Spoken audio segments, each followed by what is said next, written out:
सदा सदा संगीतं दिने दिने नमन्नवं नमामि नन्द संभवं गुणाकरं सुखाकरं कृपाकरं मद्विषं निकन्दनं नमामि गोपनन्दनं समस्त गोपनन्दनं नवीन गोपनागरं नवीन केलिनं पटं नमामि मेघसुन्दरं ललितप्रभासत्पटं समस्त गोपनन्दनं भुजैकमोदनं नमामि कुञ्जमध्यगं प्रसन्नभानुशोभनं कामकामदायकं दृगन्तचारुसायकं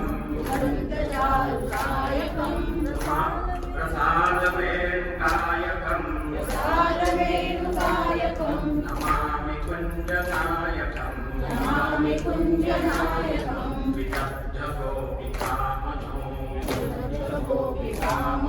मनोज्ञकल्पशायिनं नमामि कुञ्जकानने प्रवृद्धवन्दिपायिनं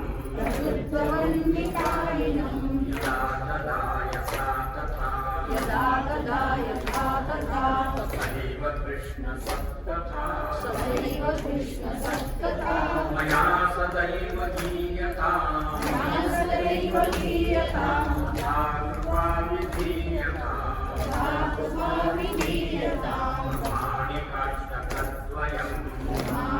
माणिकाष्टकद्वयं जपत्यतीत्ययः भवेत्सनन्दनन्दने भवे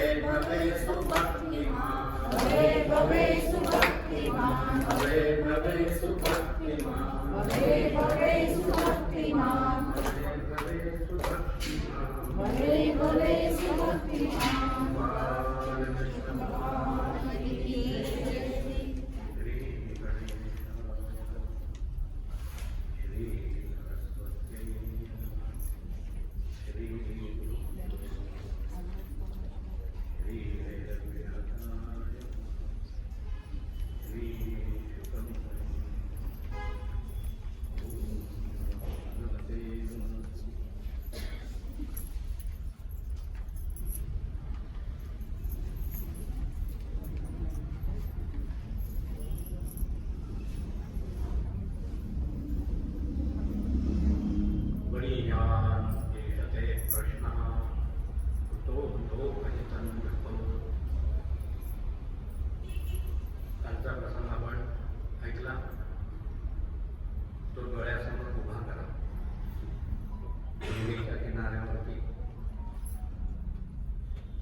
गंगेच्या किनाऱ्यावरती मोकळ्या हाताच्या आणि अनेक साधू संतांची गर्दी त्या ठिकाणी जमते. शुभदेवांची स्वारी तिथं हजर झाली. त्यानंतर राजा आनंदित झाला. तो मनाशी म्हणतोय, बस काम झालं बघ. हे काही बोलले नाहीत तरी झाले. यांचं दर्शन मिळालं, याच्यातच मला सगळं काही मिळालं. कधीही कुणाच्याकडे न जाणारे, आज न बोलवता माझ्याकडे आले, हीच भगवंताची माझ्यावरती कृपा आहे. शिवानेच त्याला प्रेरणा दिली आहे. आनंदित होऊन राजानं शुकदेवजींचं पूजन केलं आणि हा प्रश्न विचारला. कुणी काही सांगतात, कुणी काही सांगतात. निश्चित काय करा, काय कुठला जप करावा, कुठलं भजन करावं, का दान द्यावं, का यज्ञ करावा, नक्की काय करावं. आत्मविद संमत पुंसाम श्रोतव्या वरियाने आणि त्या प्रश्नाला उत्तर द्यायला शुकदेवांनी सुरुवात केली. शुकदेवजी म्हणतायत फार फार छान प्रश्न विचारला, वरिया श्रेष्ठ प्रश्न विचारला. स्वतःच्या स्वार्थाचा प्रश्न विचारला नाही, लोकहितन लोकांचं हित व्हावं प्रश्न विचारला. मला 7 दिवसांनी साप चालणार आहे, मला काहीतरी मंत्र तंत्र काय होतं आणि असं काहीतरी द्या, हा प्रश्न नाही आहे तुझा. आणि तो प्रश्न असता तर तिथं शुकदेवांचं काही कामच नव्हतं. त्याच्याकरता खूप लोक होते. नवे नवे पुढे 12व्या स्कंदात वर्णन केलंय. तो 7वा दिवस जेव्हा आला, स्वतः हा तक्ष ब्राह्मण रूप धारण करून निघालेला आहे. आणि असाच एक पुढे विद्वान ब्राह्मण ज्याच्या ठिकाणी सामर्थ्य आहे तक्षकाचं म्हणा किंवा एकत्रित सर्व विष उतरवण्याचं, ते मंत्र त्याला आवडत आहे आणि तो निघाला होता. योगायोगानं हे वाटेत भेटले. कोण कुठले काय, तुम्ही कुठं निघाला, आम्ही कुठं निघालो, सगळ्या चर्चा झाली आणि ह्याने लागलं होत्या होता राजाला विष उतरवण्याकरता. कोणाचं विष म्हणजे तक्षक खुरायचं. तक्षक म्हणजे काय, इकडे इकडे हिंडणार किरकोळ सर्व बघितलंच काय तू, महाभयानक विष त्याचं, ते तू काय उतरवतोस. हो, मंत्राची चेष्टा. मी मंत्राची नाही चेष्टा करत आहे, असलेले आहेत मंत्र मला माहिती आहे, पण तक्षकाचं विष नाही. नाही, आमचे मंत्रच तसे जबरदस्त आहे. तक्षक येऊ नये, नाहीतर शेष नाम प्रत्यक्ष येऊ.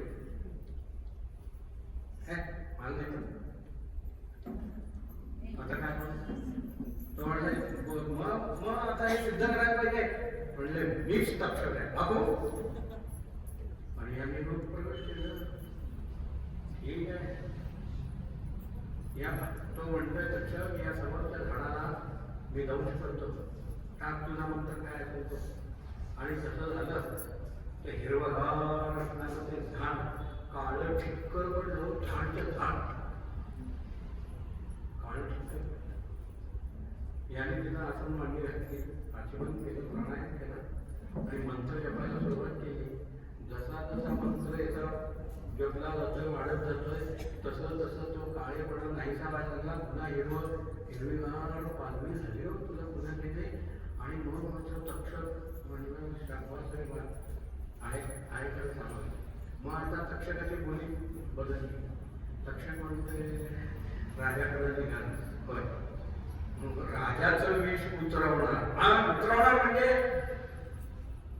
काय पाहिजे. अहो काय पाहिजे, काय एवढी कीर्ती मिळेल, एवढी कीर्ती मिळेल. राजाचं विष उतरवलं. एवढी कीर्ती व्यक्ती जर दिसते काय किती दिवस प्रमाण आहे. हे बघ तू जे मागशील ना, धनाचा रोग कोणाला सुटलाय म्हणून जेवायला जावं. काय तिथं माणूस पुरे हो पुरे म्हणतो तरी एकदा तरी एवढे लाडू झाले आता बस, आता पोटात जाणार नाही, आता नको. तसं पैसा किती होतला तरी नको कोण म्हणते का, घ्या आणि कुठं स्विस बँक भरून ठेवतो. खरं लक्षात घ्या. काय करणार तू, तू स्विस बँक भरत नाही तर आणखी कुठली कॅनडाची बँक भरत. तू काय उपयोग काय तुझा त्या पैशाचा? काय उपयोग म्हणजे आमच्या 7 पिढ्या नाही 10 पिढ्या तुला नाही. तू स्वतः तो पैसा काय करणार नाही. म्हणून एक सुभाषित आहे, पैशाचे जगात फक्त 3 विनियोग आहेत. 3 चौथा नाही. म्हणजे काय करावं? आमच्याकडे पैसा चिखलात पडलेला आहे, काय करू? तो म्हणजे दान धर्म कर आणि मोकळा हो. दान धर्म. तुम्हाला सांगायला काय करता येईल? तुम्ही लाकडे घेऊन जायला आलेलं का म्हणे दान करा. आम्ही आपलं घाम घालून पैसा मिळवला आणि तुम्ही म्हणे दान धर्म करा. बरं नका करू, दान नका. मग खा प्या माझ्या आयुष्य खाऊ पिऊ आयुष्य. विमानात तुम्ही आता आयुष्य घालत राहा, लहानपर्यंत फिरताय. MWKRTC नका दबात झालं. तुमची स्वतःची गाडी घ्या, नाही विमानात फिरा. इकडं तिकडं ठेवून काय करणार पैसा? असं फुगड उधळायला आणलाय पैसा. तर मग काय उधळून करणार नाही. मग पुढं तिसरा नियम काय? तो पैसा नष्ट होतो. तुम्ही दान दिला नाही, दान दिल्यानंतर तेवढं पुण्य आणि दुसरी गोष्ट अशी या दानाच्या बाबतीत जेवढं द्यावं तेवढं येतं. आमचा स्वतःचा अनुभव आहे, परंपरेपासून चालू आहे. तर दान द्या, नाही खा प्या आयुष्य. माझ्याकडे पैसा संपवा, याच्याकरता ठेवतो त्याच्याकरता ठेवतो, खोटं आहे. आम्ही काही लोक अगदी काटेकोरपणे जगणारे आहेत, जगलेले आहेत. अगदी माझ्या अंत्यविधी करता किती मृत्यूपत्र सगळे तयार करून ठेवले. आणि याला इतके याला इतके याला इतके अंत्यविधीला इतके असं तर 5-50 तिकडे ठेवले. नक्की सांगता येत नाही की पोरं विचार करतात काय 50,000 लागतात. ते आमचे यांनी सांगितलं, त्या बोलीवर किती सांगितलं? 40,000. हां, त्या आमच्या अंत्याला सांगितले 15,000 करून देतो. तर एवढं काय करायचं आहे? म्हणजे आम्ही जरी 50,000 रुपये आमच्या अंत्यविधीसाठी ठेवले तरी इथे पोरं खर्च करतीलच म्हणून सांगता येत नाही. काय केलास पैसा? तुला स्वतःला त्या पैशाचा काय उपयोग झाला? रस्त भरले असतील तू स्विस बँकला, तर तो पैसा नष्ट झाला. म्हणजे ह्याच्या करता त्या पैशाचा काहीही उपयोग आहे का? सांगा. यानं दिलं नाही, यानं खाल्लं. पुढं एखाद्या स्कंदामध्ये एक गोष्ट येते की असा एक होता मला की त्यानं स्वतः खाल्लं नाही आणि घरच्यांना सुद्धा खाऊ दिलं नाही. स्वतः उपाशी राहिला. शेवटी भिकेला भीक मागूनच जमा केलं, होतं गडबडून गेलं आणि शेवटी ते चोरापोरी सगळं केलं आणि अक्षरशः गडबडले असून भीक मागायची पाहिजे. तर दानं भोगवनाशः तिसरोदया भवन्ति तस्य यो न ददाति न भुंक्ते. जो देत नाही आणि जो खात नाही त्याचा पैसा खलास झाला. त्याच्याकरता तो पैशाचा उपयोग नाही. एक सिम्बॉल आहे. कशाचा आहे? LICचा आहे. असा सिम्बॉल आहे. ते काय म्हणतात? ते फुकट देतात पैसे, पण ते सुद्धा तेव्हा मिळणार आम्हाला त्या पैशाचा उपयोग काय? पण आणि हे काम तर तुम्ही एवढं द्या म्हणजे आम्हाला दर महिन्याला द्या किंवा 6 महिने काय तुमचे ठरलेले त्याप्रमाणे वर्षाला पण द्या. तुम्ही दिलं तर आम्ही देणार. तर दानं भोगवनाशः तिसरोदया भवन्ति तस्य यो न ददाति न भुंक्ते तस्य तृतीया गतिर्भवति. तर शुकदेव म्हणतात राजा वरी एषते प्रश्नः कृतो लोकहितं कृतो. लोकांचं हित व्हावं याकरता तू हा प्रश्न विचारलायस. कश्यप तो ब्राह्मण आणि तक्ष यांच्यामध्ये हा जो संवाद झाला, शेवटी या पैशाच्या योगानं त्या ब्राह्मणाला तक्षकाने बोलवलं. पण किती वर्ष सुद्धा कीर्ती सोडून द्या. राजा झाला खुश, म्हणजे काय देईल तुला, काय अपेक्षा आहे? कीर्ती वगैरे हे तोंडापुरतं बोलायला काहीतरी अपेक्षा असणारच ना. अरे राजाचं वीज उतरवलं, मग राजा काय देईल? अरे काय देईल तू सांग. राजा देईल तू देणार आहेस? शेवटी आला राजाला, राजा काय देणार तू? हे बघ तुझ्या जे काही मनात आहे ते सांग. मी तू जो आकडा सांगशील त्याच्या दुप्पट इथं देतो. इथं कुठं मी आळा जाता वगैरे काय नाही. आत्ता इथं आता सगळं मोबाईलवरती आहे. लगेचच्या लगेच भाजीवाल्यांच्याकडे सुद्धा आहे. काय कुठं जायचे बँकेत जायची गरजही नाही, खिशात पैसेही वागायची गरज नाही. तो सांगतोय, तक्षक सांगतोय, आतल्या इथं इथल्या इथं देतो. सोन्याची नाही देतो. तर सर्प बसतात नाही असे पुरून ठेवलेले पूर्वीच्या लोकांनी काही सोनं घाणं काहीतरी. तर तिथं नाग बसतो म्हणे, काय तो राखाय. तो म्हणजे इथल्या इथं देतो. काय पाहिजे ना त्यांनी सांगितलं काहीतरी आपला. आणि हा ऐकल्यानंतर खरोखरच तक्षकाने त्याच्या दुप्पट त्याला दिलं. घेऊन जा असो. तर शुभदेव म्हणताय असा कुठलाही तुझा प्रश्न नाही आहे. कृतो लोकहित, लोकांच्या हिताकरता म्हणून प्रश्न विचारला. तसं म्हणजे ऐकण्यासारखं, करण्यासारखं, सांगण्यासारखं खूप आहे. पण लक्ष कोण देतो? सगळ्यांना माहिती आहे काय मरे एक त्याचा तुझा शोक आहे, अकस्मात तोही पुढे जात आहे. ह्याच्याकरता तू रडायला आलास, उद्या तुझ्याकरता ही तीच गती आहे. सगळ्यांना माहिती आहे. पण उलगडत नाही, लोभ सुटत नाही.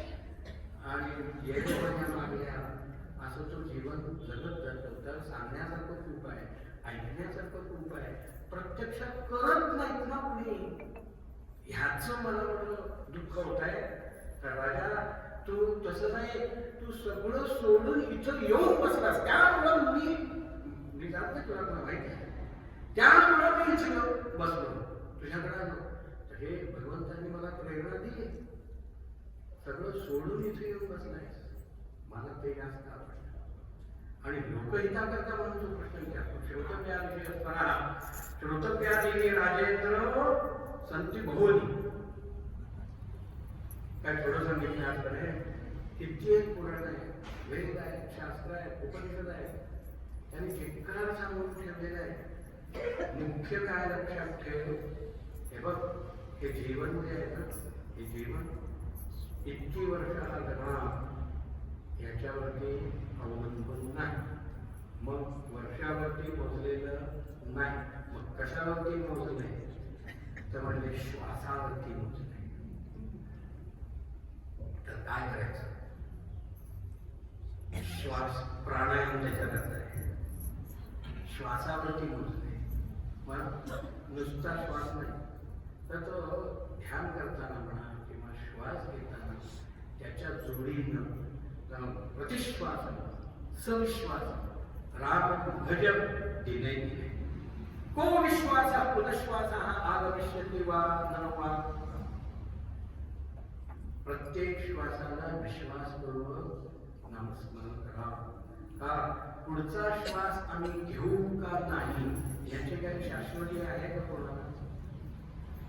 हल्ली अशा बऱ्याच घटना ऐकायला येतात. काय 30, 35, 40, 45 पोरं आत्ता होता बघता गेला. अशा शिकार घटना हल्ली घडायला लागली. तर केव्हा काय होईल? आमच्या हातात श्वास हे काय घेतोय त्याच्याशिवाय राहिलं. एक जण म्हणतात, डॉक्टरकडे गेलं म्हणतो तो श्वास घ्या. काय आम्ही श्वास न घेता राहिलोय, श्वास घ्या. प्रतिश्वास तिचं म्हणतात, श्वास इतका प्रतिश्वास श्वास घ्या. त्या श्वासा प्रतिश्वास सविश्वास विश्वासपूर्वक राम भज. कारण पुढचा श्वास आपण घेऊ का नाही याची शाश्वती नाही. म्हणून ही पहिल्यापासून अगोदरपासून सततपणे ही सवय लावून घ्यायची. एकदा पडले वळण इंद्रियास घडा. एकदा ते वळण जिभेला लागलं ना म्हणजे आम्ही गप्प जरी बसलो तरी याची जीभ नाही गप्प बसलो. सर्व इंद्रिय त्याच्यामध्ये एकरूप होतात. जशी इंद्रियांना सवय लावावी तशी ती इंद्रियांची सवय. मग ते व्यसन असो किंवा हे परमार्थ असो, व्यसनाला सुद्धा ती चटावलेली आहे तशी परमार्थाला सुद्धा चटावतात. करून बघा. तर ते गोंदवलेकरांचं उदाहरण सांगतात महाराज. तर ते सगळ्यांना सांगतात नाम घ्या नाम घ्या. एकाने विचारला आपल्यासारख्या निखावसट प्रश्न लोक काही काही विचारतात तेव्हापासून आहे आत्ताही काय सगळीकडे आहे. तर महाराज तुम्ही केव्हा घेता? आम्हाला सांगतात नाम घ्या नाम घ्या. तुम्ही केव्हा घेता? संतांची कृती हे प्रत्यक्ष ते करून दाखवतात. अरे बर जा ते रागवत नाही. मार्गदर्शन त्यांचं अखंड चाललेलं आहे. त्यामुळे मी केव्हा घेतो आता मला घ्यावं लागत नाही. हम पाहिजे राम तो राम घेतो. बर माझ्या शरीराच्या कोणत्याही अवयवाला काम लाव. तुला काय ऐकू ते बघ.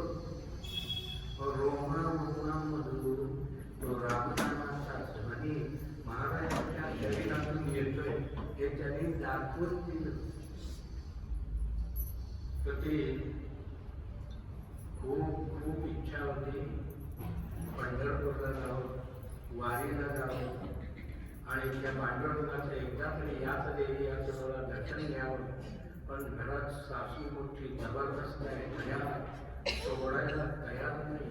तिचं आपलं चाललेलं आहे सखूच कराडपासून पंढरपूर वारी. आणि हा तिचा शेवटी काय व्हायचं असेल की हो वेळ नावावर गेली कशामुळे पांडुरंग तिथं राहिले.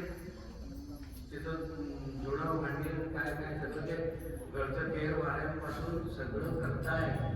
आणि ही सुटली आणि वाऱ्याला गेली ते सगळं साकार रूप बघितलं पांडुरंगाचं.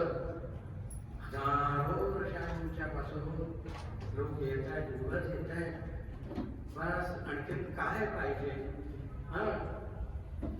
हाच सोहळा तिला अनुभवला दर्शनाचा. तिला प्रत्यक्ष ते स्वरूप दिसलं. बस आता काही नको.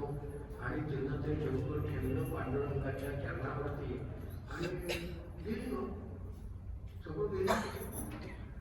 बरोबर बसलेले जे संत होते अरे गेली आता काय करायचं काय करायचं म्हणजे आता करायचं काय जे काय असेल ते करायचं.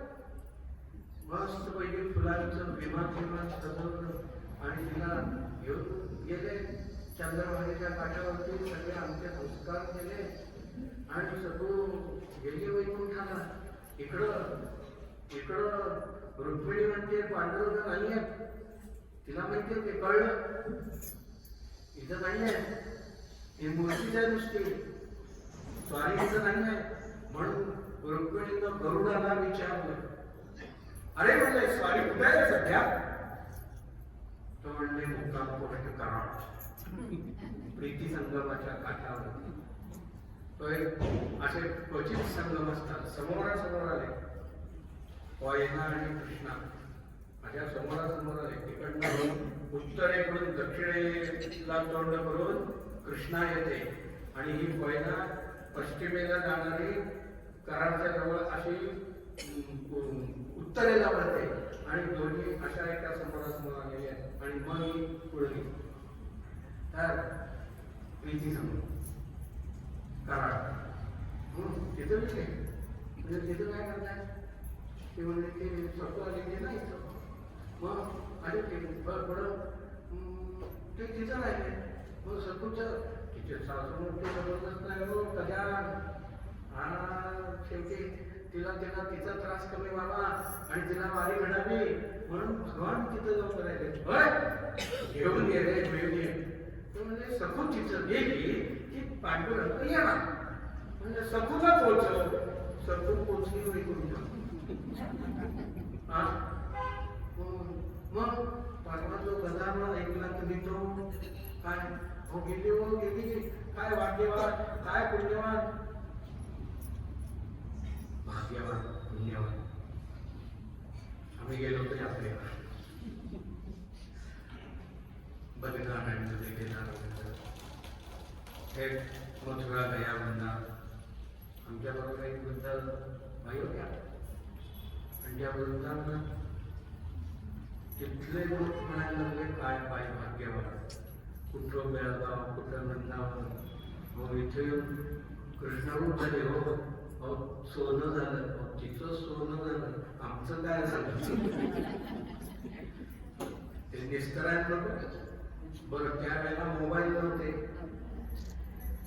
लँडलाईन त्यांचा मुलगा इतर एका घरात पण नाही त्याला बोलवून घेतलं रात्री 1 वाजता असो तर त्यांचं सोनं झालं.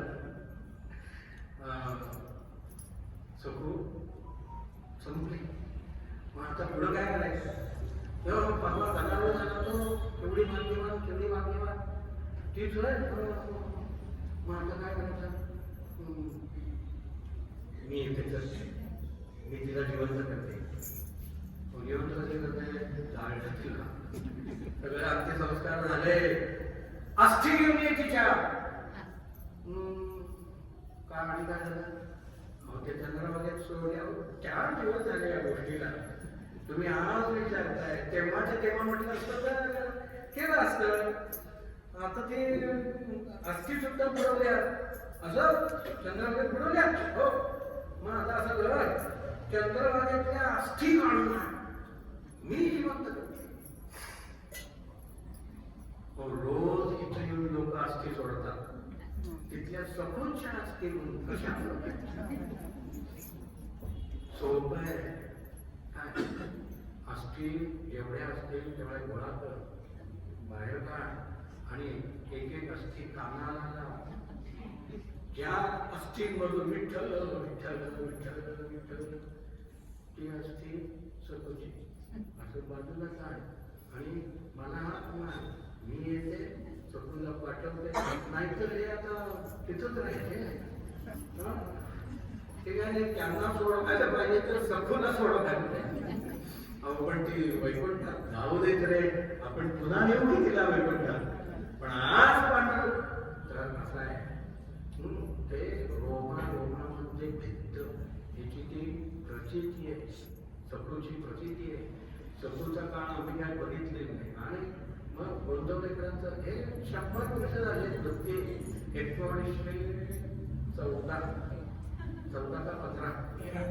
13 काय 1913 साली गोंदवलेकरांनी देह ठेवला. हे फक्त 100 सव्वाशे सुद्धा नाही एवढ्याच काळ आहे.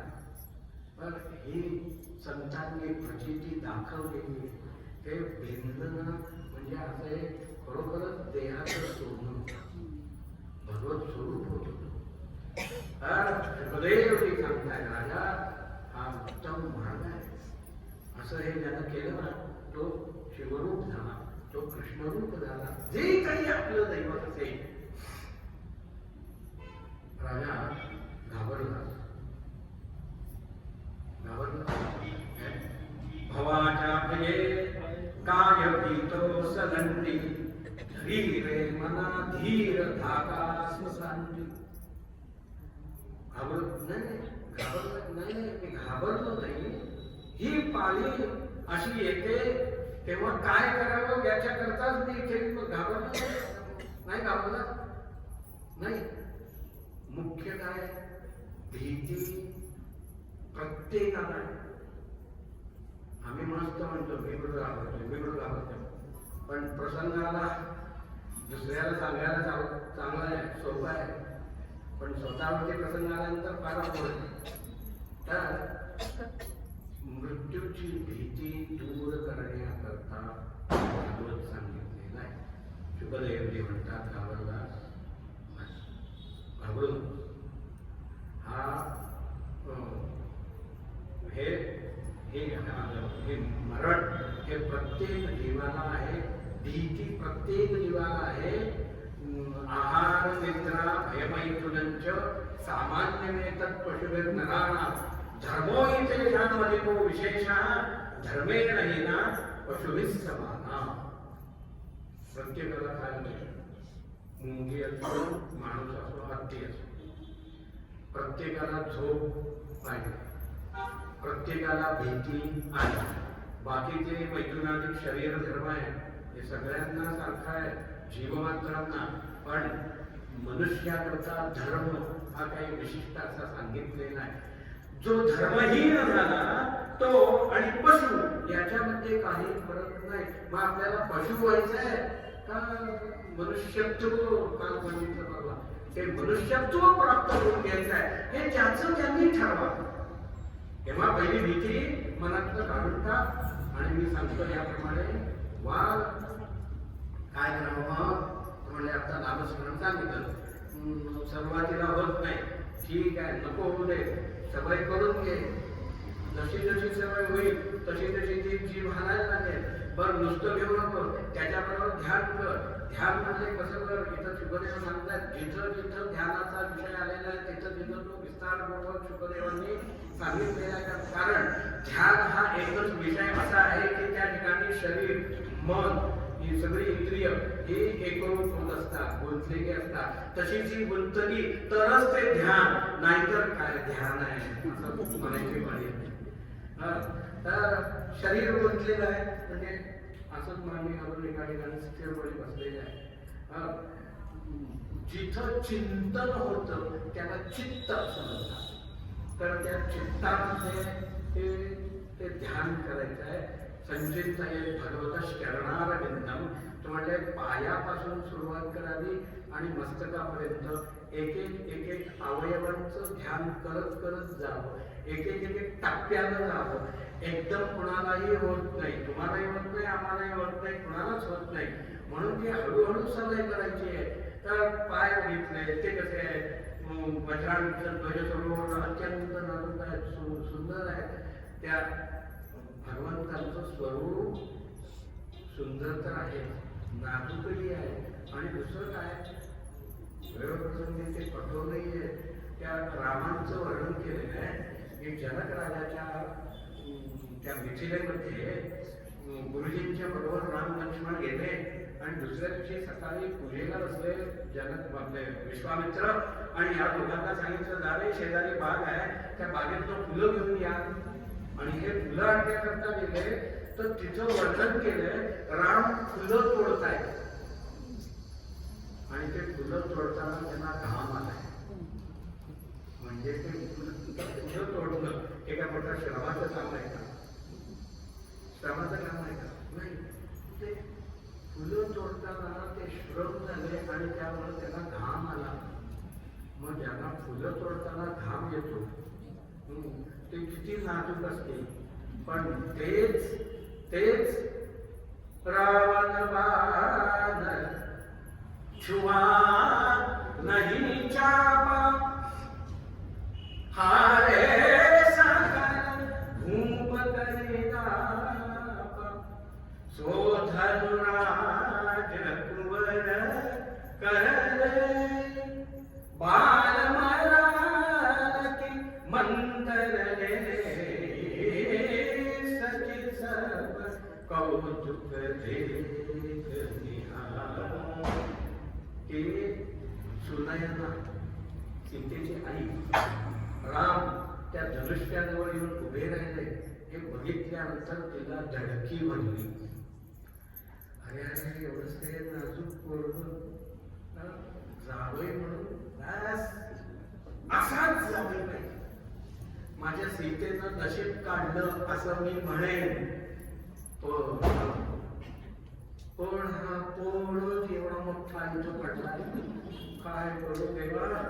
अरे एवढंच आहे नाजूक पोळ, ज्या धनुष्यापुढं रावण बाण छुआ नाही चापा.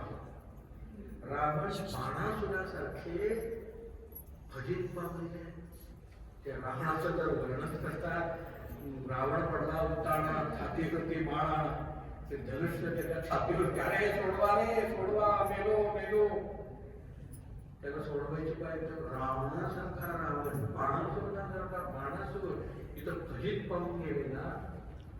हा रे सकल रूप करीता मोठे मोठे राजे इथं जमलेले. आता आमच्या डोळ्यासमोर आम्ही बघितलेले आणि तो आमका आमका केवढा पैलवानासारखा हात लावू नाही शकला.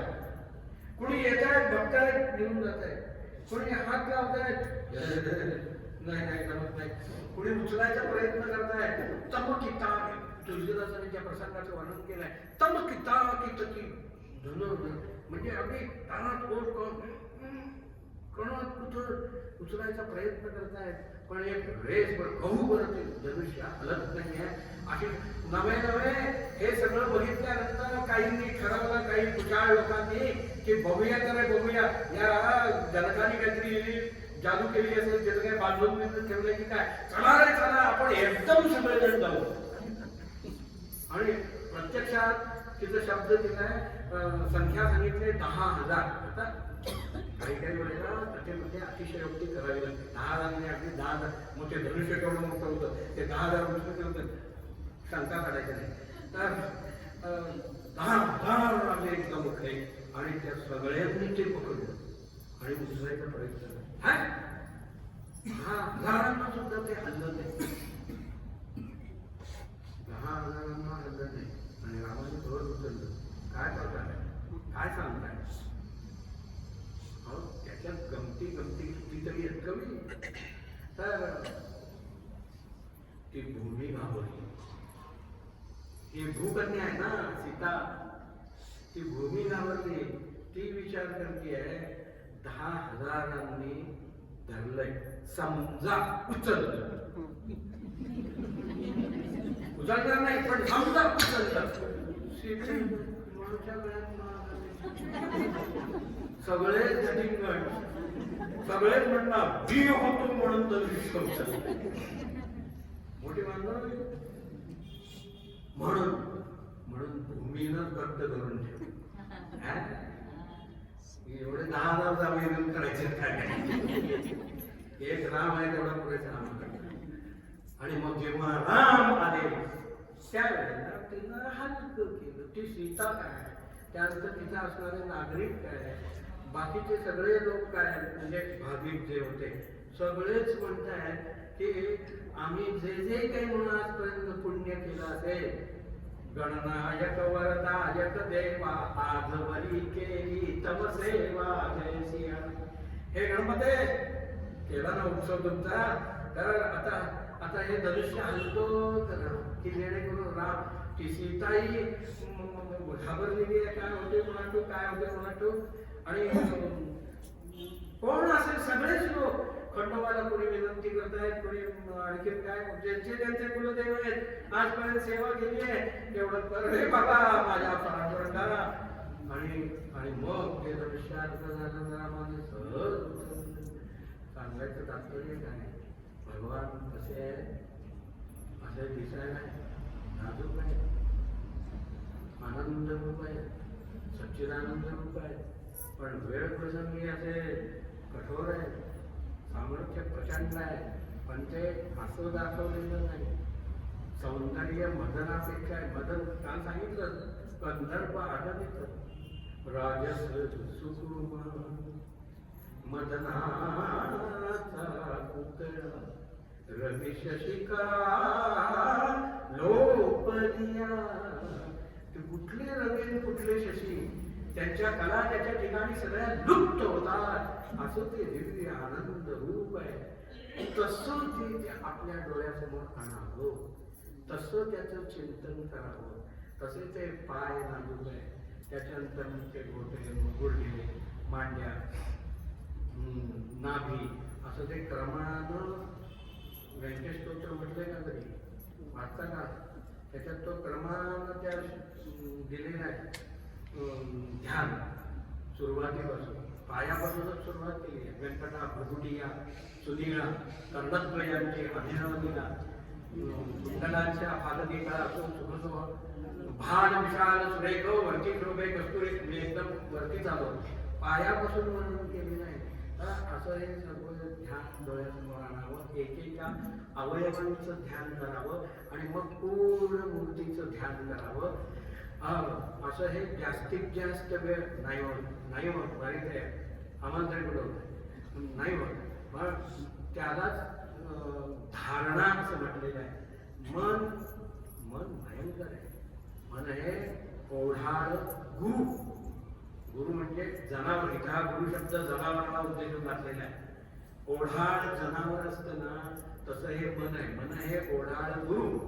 परधन परकामिनीकडे धावे यास्तव विवेक पाहे. अशी जी जनावर असतात, म्हैस असो गाय असो, त्यांच्या गळ्यामध्ये लोढणं अडकवतात. एवढा मोठा सोटा भोग पाडून त्याला दोरी बांधली त्याच्या गळ्यात अडकवलंय. मन हे ओढाळ गुरु परधन परकामिनीकडे धावे यास्तव विवेक पाशे. विवेक नावाच्या दोरीनं यास्तव विवेक पाशे काष्ठ बांधावे.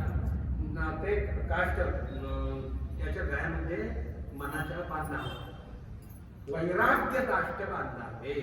वैराग्य नावाचं लोढणं त्याच्या गळ्यामध्ये अडकवावं. ते इकडं झालं पुन्हा केशुराव, पुन्हा थांबलं, पुन्हा केशुराव. प्रत्यक्षात अगदी गंगेच्या किनाऱ्यावरती बसलेला आहे. समोर सूर्याचा उगवतोय आणि ते ध्यान म्हणजे आम्ही जप करतो, जाते तिथं मन नाही जात. ते समोर गंगेवरती जरी बसला तरी कोण काय करतोय, कोण आंघोळ करतोय, महिला आहेत काय, तिकडं लक्ष जात आहे. तिकडं सूर्याकडं त्यालाकडे लक्ष जात नाही. ओढाळ गुरु होते. म्हणून ते पुन्हा खेचून आणण्याकरता ती धारणा सांगितलेली आहे. यम नियम एकदम ते होत नाही. अगोदर सगळे यम आणि नियम सांगितले. म्हणजे काय? अहिंसा, सत्य, आस्तेय, ब्रह्मचर्य.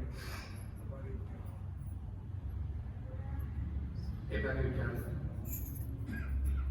सावरकर ही मोठे क्रांतिकारक होते, अधिकारी होते आणि गांधीजी पण होते. पण गांधी यशस्वी झाले आणि त्या मानानं सावरकर का यशस्वी झाले नाही? तर अनेक जण सावरकरांच्याबद्दल काही बोलतात. त्यांना वास्तविक त्या अंधकाराच्या कोठडीमध्ये जास्ती नाही 1 तास कोलू फिरवायला लावायला पाहिजे. म्हणजे सावरकर काय होते त्यांची इथं बसून नावही घ्यावीसारखे वाटत नाही. काँग्रेसचे पुढारी होऊन गेले काय बाहेर. तर सावरकर होते चांगले जबरदस्त, पण तेवढा पगडा नाही बसला. गांधीजींचा बसला अजून सुद्धा. ते गांधीजी उठल्यानंतर एक गंमत आठवली सांगतो. एका ज्योतिषाने एकाला सांगितलं की मेलेल्यांचे खोटे पात्र ठेवले. हे ऐकणारा म्हटलं मग गांधीजी प्रत्येक नोंदीवरती आहे त्याचं काय करू असो. तर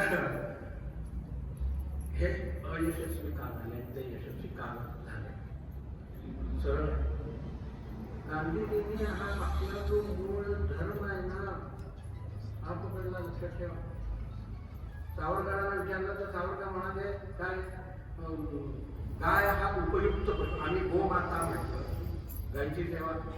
सावरकर म्हणतो गाय हा उपयुक्त पशु आहे, तुम्ही गोमाता म्हटलं तर तुम्ही बैल व्हाल. सावरकरांची म्हणते. तर विचारांमध्ये फरक. सावरकरांच्या सारखे क्रांतिकारक फार अवघड. त्या अंदमानातून जिवंतपणे बाहेर पडणंच मुळं मुश्किल. अनेक जण तिथं मेले, पण धैर्य जबरदस्त. सावरकर त्यातनं बाहेर पडत असो. पण गांधीजींनी काय केलं? अहिंसा, सत्य, आस्तेय. त्यांच्या ते प्रार्थनेतच आहे ब्रह्मचर्य, अपरिग्रह वगैरे. हे याला यम म्हणतात. उभयोर द्वादश स्मृता. यम 6 आहेत आणि नियम 6 आहेत. दोन्ही मिळून 12 आहेत. आणि इथे चेष्टा करा किंवा काही करा, काय सत्याचे प्रयोग, ब्रह्मचर्याचे प्रयोग, पण हे धरून राहिले ना सत्यावर ब्रह्म. आणि त्यामुळं गंमत सांगतो, आमच्या घरात आमची मुलं ऐकत नाही, हे उदाहरण सांगतोय हा, आमची मुलं ऐकतात. आमच्या घरात आमची मुलं ऐकत नाही, पण गांधीजींनी त्या काळ कसा होता, गांधीजींनी हात वर केला की सगळा देश उठत होता का नाही. इथं असणारे आम्ही आमच्या सगळं गांधीजींना न बघितलेलेच आहेत, आम्ही इतिहासच वाचले. पण 42 साल असो किंवा मिठाचा सत्याग्रह असो, काही असो, हात वर केला की सगळा देश उठत होता. आणि बास आता थांबा की आहे तसं थांबत असत लोक. 42 साली तसंच झालं, काठ्या झेलल्या लोकांनी, तुरुंग फोडले, झालं ना. हे का? तर ते स्वतः नुसते चेष्टेचे नव्हे, सत्याचे प्रयोग गांधीजींचे. असो, विषय वेगळा आहे. मला मुख्य सांगायचं आहे काय, यम आणि नियम हे गांधीजींनी धरलं. मी त्यांचा प्रचारक नव्हे, अनेक मत त्यांच्या विरुद्धच आहे, पण आहे ते आहे. हालत होता त्यांना सांगला, आमचं कोण ऐकतंय. पण सगळा देश, त्यावेळेची 35 कोट लोकसंख्या, आता त्याच्या दृष्टीने चौकटी नाही. मोदीजी म्हणतात 140 कोट. 35 कोट लोक उठून उभे. आणि म्हणून त्याला एक राष्ट्रपिता असं प्राप्त. यम नियम. मग एका ठिकाणी स्थिर बसायला शिका, म्हणून ते आसन. मग प्राणायाम सांगितला, तो जेवढा श्वास वाचवावा, नुसतं ते वाचवण्याकरता नाही, प्राणायामाचे अनेक प्रकार आहेत. मी काय इथं रामदेव बाबा दाखवत बसत नाही, प्राणायामाचे अनेक प्रकार आहेत. यम नियम, आसन, प्राणायाम, प्रत्याहार, सगळं संयमित जीवन, धारणा आता सांगितली. जरी ते इकडं तिकडं धावत असलं तर पुन्हा त्याला खेचून जागेवरती आणणं, ध्यान, आणि मग सरते शेवटी समाधी. 3 तास एकाच विषयाच्या ठिकाणी ते मन गुंतवून ठेवणं फार कठीण आहे. विषयात असो किंवा कशातही असो, राहत नाही ते, अजिबात राहत नाही. नाथ महाराजांना एखाद्या विचारलं की मन एकाग्र होत नाही, तुम्ही सांगितलं त्याप्रमाणे मी खूप प्रयत्न केले, होत नाही. मग काय करतो? नाही म्हणजे कसं करावं, तुला काय जास्तीत जास्त काय आवडतं मला सांग. जास्तीत जास्त काय आवडतं? काय सांगेल, काय बायको आवडते, मुलगा आवडतं, त्याला काय सांगावं? अहो, रोज 5 शेर दूध देते माझी म्हैस, मला फार आवडतं. असं हरकत नाही, म्हशीचं ध्यान कर, गुंतो म्हशीकडे तेवढे भेटून म्हैस कशी आहे ते दाखव. नंतर त्याला होत नाही, आणि आवडते मला वाचणार नाही, पण ते राहत नाही. असंच आहे, कुठलाही विषय एकाग्र होत तिथं मन राहत नाही. किती आवडीचा विषय असो, नाचा आणखीन कशाचाही असो, म्हणून त्याला पुन्हा पुन्हा खेळून आणणं. मग तो 3 तास एका ठिकाणी स्थिर राहिला म्हणजे त्याला ती समाधी अवस्था प्राप्त होते. त्याला सबीज समाधी असं म्हटलेलं आहे, म्हणजे तिथं काहीतरी आधार आहे. मग त्याच्या पुढचं ते निर्बीज म्हणून सांगितलेली आहे. तो हे सगुण झालं म्हणजे त्याच्यातून निर्गुणाकडे न्यायचं. ते कसं आणि त्याच्याही करता मग जैसे दिसे भूत ते मानिजे भगवंत, नुसते मानिजे नव्हे तर ते तिथं दिसलं गेलं पाहिजे. संपूर्ण विश्वामध्ये कणाकणात तो कसा बरोबर राहिला, ते विराट स्वरूपाचं जिथं वर्णन केलेलं आहे. इथे आलंय, नंतर पुढे येतो. तर विराट स्वरूपाच्या मध्ये आपल्या शरीरामध्ये असणाऱ्या, त्याच्या शरीरामध्ये असणाऱ्या त्या नाड्या म्हणजे इथं वाहणाऱ्या नद्या आहेत. हे रोम, केस, रोम वगैरे जे आहेत ना, ते वृक्षलता वेली आहे असं समजावं. अशा रीतीनं पिंडी ते ब्रह्मांडी असा एक शब्द येतो. हा पिंड आणि ते ब्रह्मांड सगळीकडे एकच स्वरूप भरून राहिलेला आहे. असा तो निर्गुण समाधीच्या विषयापर्यंत शुकदेवांनी राजाला या पहिल्याच दिवशी संपूर्ण मार्गदर्शन केलेलं आहे. राजाला परिपूर्ण ज्ञान हे प्राप्त करून दिलं. आणि मग हळूच राजाने विचारलं की महाराज हे सगळं एका जन्मातलं मला वाटत नाही साध्य होईल. ऐकलं आपण तो पिपीलीचा मार्ग आणि विहंग मार्ग. तर एका नाही हा अनेक जन्म संचिता गीतेत सुद्धा सांगतात भगवान अनेक जन्म संचिता ततो याची परांगतीम. अनेक जन्मांमध्ये या सगळ्या साधना कराव्या लागतात. तेव्हा कुठं ते जवळपास जाऊन पोचतं. मग मुळात मनुष्याणां सहस्रेषु कश्चित् यतति सिद्धये यततामपि सिद्धानां कश्चिन्मां वेत्ति तत्त्वतः. हजारो नव्हे लाखो वर्षाचा लाखो वर्षातून एखादा परमार्थाकडे वळतो. आणि अशा वळलेल्यांपैकी देखील एखादाच शेवटपर्यंत जाऊन पोचतो. वाटेत गळून पडणारे खूप असतात. मग हे रागावे याच्याकरता काय उपाय? परमार्थाची मुळात गोडी निर्माण व्हावी याच्याकरता काय उपाय आहे? संतांच्या मागे अनेक भक्तांचा मेळावा जमला. ते जमवतात, लोकसंग्रह करतात. कशा करतात? गोंधळेकरांचा मागे विषय आला सुद्धा. ते सांगत असत इथं मी नामाचा बाजार उघडलेला आहे, या आणि लुटून घेऊन जा. फुकट आहे म्हणजे फुकट आहे, त्याची किंमत राहते. तर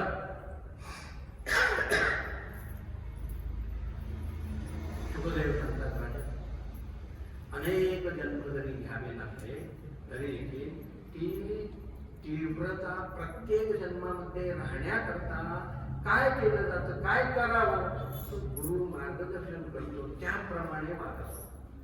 म्हणजे ते सगळंच मार्गदर्शन या गुरूंच्याकडे संतांच्या इकडे येणारे लोक सगळेच काय परमार्थी असतात काय? हौसे तिथंही असतात, पण ते कोणालाच नाकारत नाही.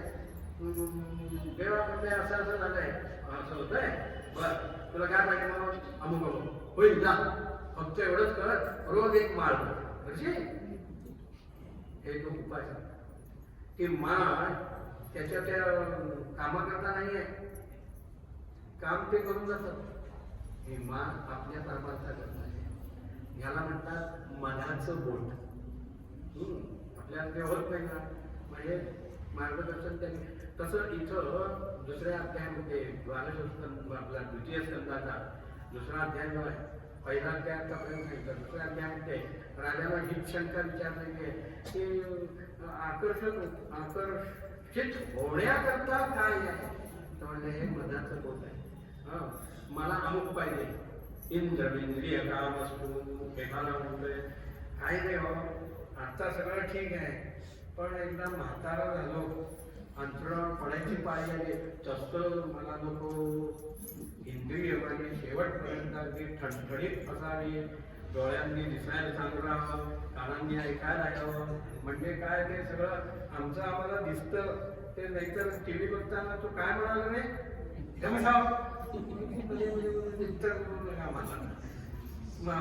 आम्हाला ऐकाय ते डोळ्याला दिसत नाही, अशी परिस्थिती निर्माण झाली. म्हणून मग शेवटपर्यंत आमची सगळी इंद्रिय चालता पालता सगळं व्हावं असं वाटत असेल तर इंद्रिय काम असतो. इंद्रियांच्या सगळ्या शक्ती चांगल्या राहाव्या त्याच्याकरता इंद्राची आराधना करावी. अन्नाद्य काम आदिती, बाकी काही असू नये, कुणाकडे काही मागायची पाळी येऊ नये, शेवटपर्यंत खाय प्यायला भरपूर मिळावं. तर म्हणले ती देवांची माता आहे आदिती, त्या आदितीची पूजा करावी, म्हणजे अन्न पाण्याला कधी कमी पडत नाही. असं एक एक उपाय सांगितलेले. दाम्पत्यार्थे उमां सती, खूप आमची भांडणं होतात एकमेकांमध्ये. अगदी अगदी एक दिवस असंच होतं की एकमेकांचं तोंड देखील करू नये, ती अगदी रागाला निघून जाते, मी बाहेर निघून जाते. उद्या उद्या म्हणलं तुम्हाला वकिलाकडनं नोटीसच पाठवायची. हा अगदी इतकं ते भडकतं. हा आणि सकाळच्या वेळेला येणार आई कंटाळून शेवटी उपाशीच आहे तिथं हॉटेलात खातो म्हणून तसा शेवटी ऑफिसात निघून गेला. ही रुसून बसलेली. पण मग संध्याकाळपर्यंत दोघंही आले ताळ्यामध्ये आणि येणं अगदी काय कांदे पोहे वगैरे सगळे तो यायच्या वेळेला नटून तयार पोहे वगैरे करून ठेवले. आणि हाही विचार करतोय काहीतरी सकाळी फारच झालं नाही, आपण जरा सांभाळायला पाहिजे. येताना 2 तिकीटं घेऊन आला त्याला म्हणतात चहाच्या प्यायला. पण होतंय ना, पण कधी कधी खरोखरच नोटीस पाठवायची पाणी येते. तर त्याच्याकरता म्हणले काय करावं, तर दाम्पत्यार्थे उमा ही शंकर पार्वतीची आराधना करावी. म्हणजे दाम्पत्यामध्ये असे सगळे जेवणा होत नाही, सुखानं आनंदानं संसार होतो. असे एक एक उपाय सांगितलेले आहेत. आणि शेवटी सांगतात अकाम सर्व काम मोक्ष काम उदारधी तीव्रेण भक्ती योगेन यवेत पुरुषं परम. कोणतीही कामना नाही किंवा हे सगळंच पाहिजे असं वाटतंय, एकच उपाय अकाम सर्व काम वा मोक्ष काम किंवा मोक्षाच्या अपेक्षा आहे.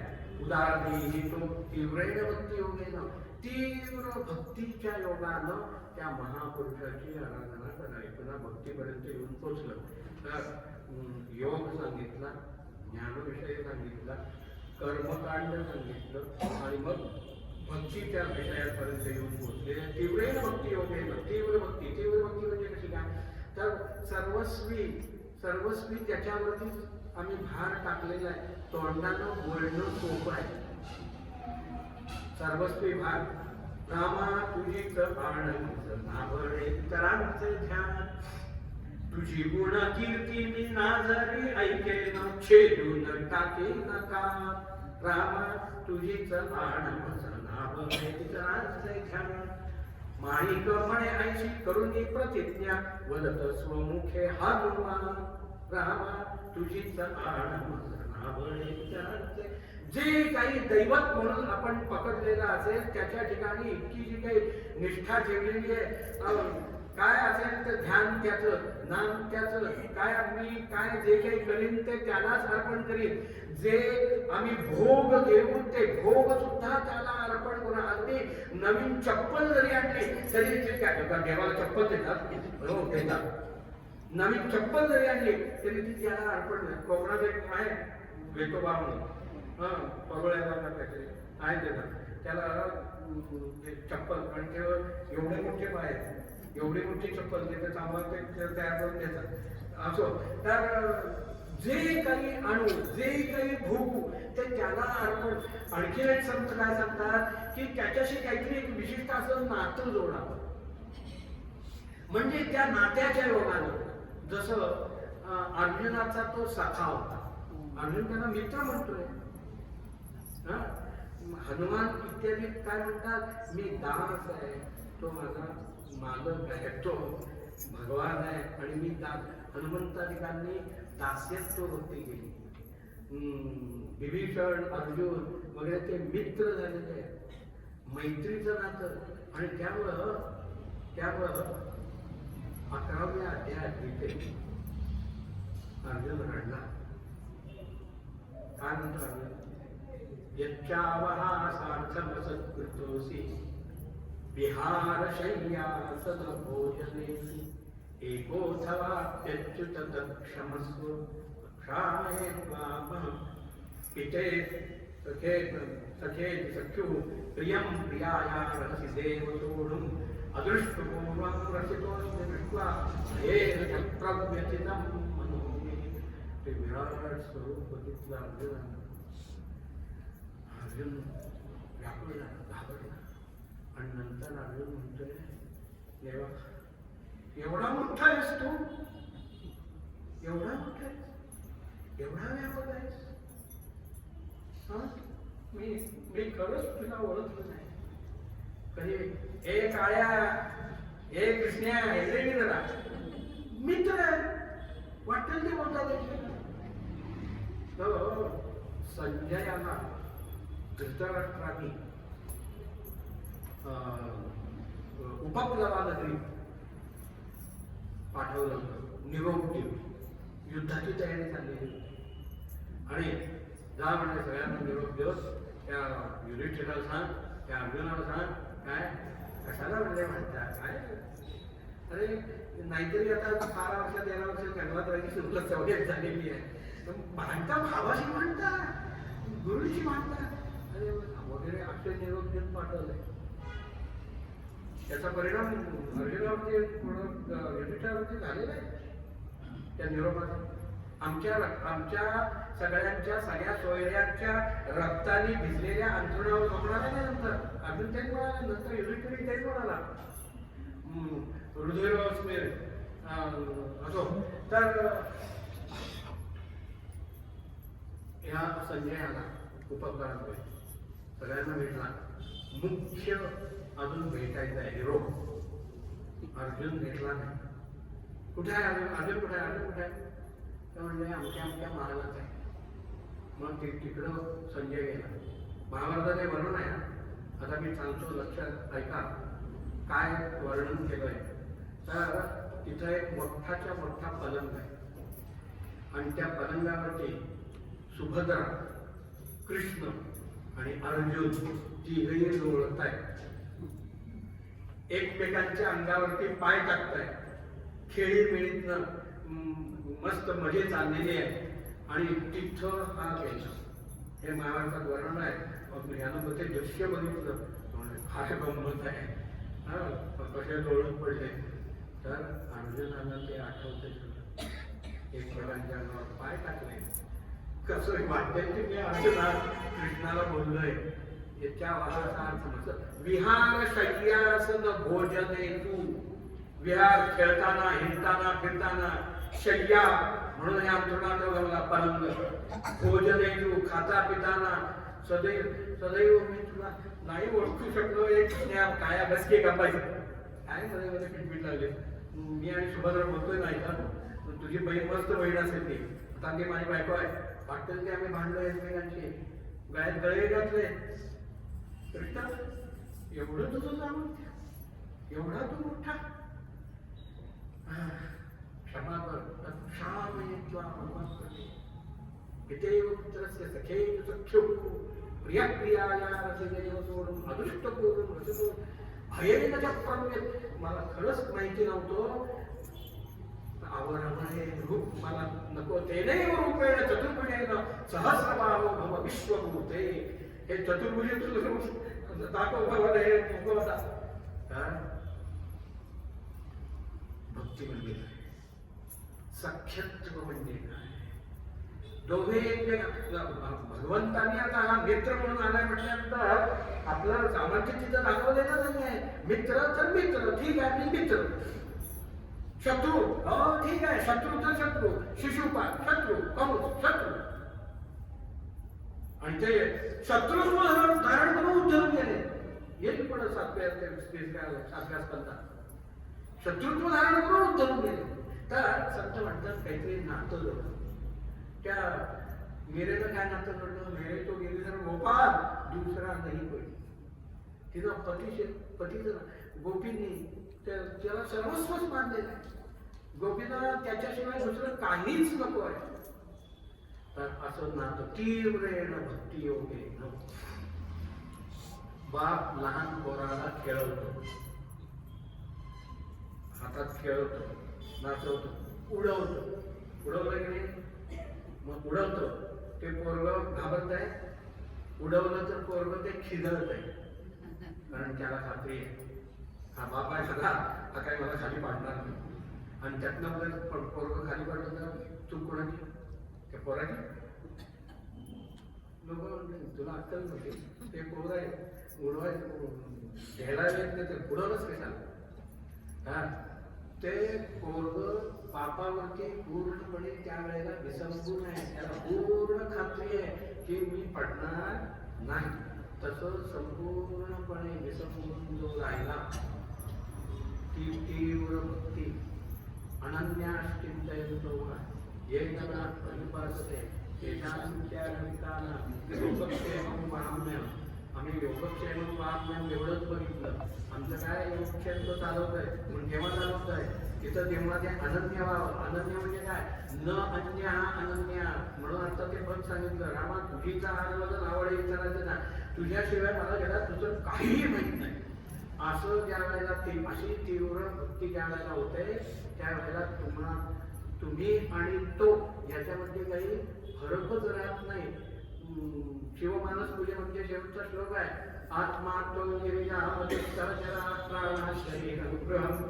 पूजा ते विषयोपभोग रचना निद्रा समाधि स्थिति संचार पदयोर प्रदक्षिण स्तोत्राणि सर्वागिरो यद्यत् कर्म करोमि तत्तदखिलं शम्भो तवाराधनम्.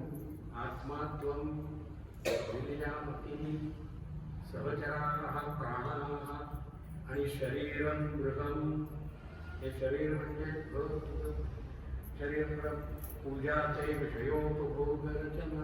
आम्ही खातो पितो हिंडतो झोपतो सगळं काही करतो, ते विषयोपभोग हीच तुझी पूजा. असं सोपं आहे की काय करायला नको. पूजा ते विषयोपभोग रचना निद्रा समाधी स्थिती. म्हणून आम्ही झोपतो. निद्रा समाधी स्थिती संचार पदयो. इकडं तिकडं फिरतोय हीच तुझी प्रदक्षिणा. संचार पदयो प्रदक्षिणे स्तोत्राणि सर्वागिरो. ते बरोबरू तीच तुझी स्तोत्र. यत् यत् कर्म करोमि तत्तदखिलं शंभो तवाराधनम्. जे जे मी काही कर्म करू हे शंभो ही तुझीच आराधना. हे लोक म्हणून भागत नाही. तसे प्रत्येक भोग घेत असताना तशी भावना असावी लागते, तेव्हा याला पूर्तता येते. याप्रमाणे भक्तीपर्यंत शुकदेवांनी राजाला विषय सांगितले, त्याला पूर्णपणे ज्ञान प्राप्त करून दिलं. राजाचं इथंच काम झालेलं आहे. मग हे 6 दिवस काय केले पुढे काय होतं ते ज्ञान होतं, प्रत्येकाला होतं, वैराग्य होतं, पण ते टिकत नाही. अनेक प्रकारची वैराग्य सांगितलेली आहे, गरुड पुराणात वर्णन केलेलं आहे. त्यातलं एक वैराग्य आहे रोग वैराग्य. म्हणजे काहीतरी भयंकर रोग झालाय, त्या पोटात दुखतंय, ऑपरेशन करायला आमचं तमकं ते अत्यंत यातना होत आहे. शेवटी हा म्हणतोय देवा सोडू दे बाबा, नको आता हे नको. हेही एक प्रकारचं वैराग्य. पण ते कुठपर्यंत रोग गेला, ऑपरेशन झाला, गुप्तपी झाला, उड्या मारायला लागला, झालं तर पुन्हा तेव्हा काय नाही. त्याला वैराग्य रोग वैराग्य. त्यानंतर प्रसूती वैराग्य. त्यावेळेच्या ज्या यातना आहेत त्या आम्हाला काय माहित नाही. त्या ज्या काही यातना आहेत त्या सोसत असताना नको रे देवा आता सोडो. पण ते कुठपर्यंत पुढचं बाळपण येईल. आता पुढचं बिडचं काय नाहीच आहे म्हणा. 1 तो 2 नाही, आता एकच. मग ते मुलग्याचा मुलगा काय.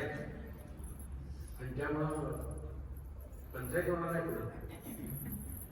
विशेषतः हिंदूंची. म्हणून ते परवा भागवत बोलले प्रत्येकाने 3 तरी मुलं जन्मात कमीत कमी, म्हणजे आपली संख्या राहील, नाहीतर खलास होऊन जाईल. असो संचारापदयो प्रदक्षिणे स्तोत्राणि सर्वागिरो यद्यत् कर्म करोमि तत्तदखिलं शंभो तवाराधनम्. हे जे जे काही आम्ही करू ती शंभो ही तुझे आराधना. अशा पद्धतीनं पूर्णपणे एकरूप होऊन ज्या वेळेला करेल त्यावेळेला ती तीव्र भक्ती झाली. तर असा हा उपदेश केला वैराग्यावरून विषयाला. तर हे प्रसूती वैराग्य, त्याच्यानंतर आणखीन एक आहे स्मशान वैराग्य. तिथं जमलेली गर्दी,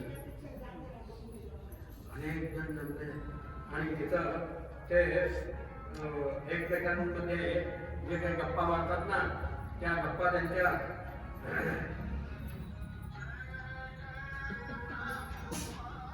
मला सुटीला गेलेली होती, सगळ्यांनी नाही हो.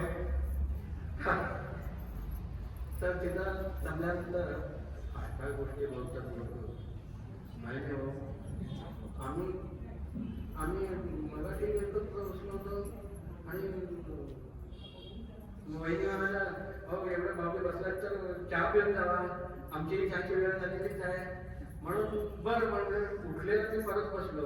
मग झालं चहा वगैरे झाला, मी अशी गप्पाशी ठेवते, आता येतो आम्ही म्हणून त्याला सांगितलं.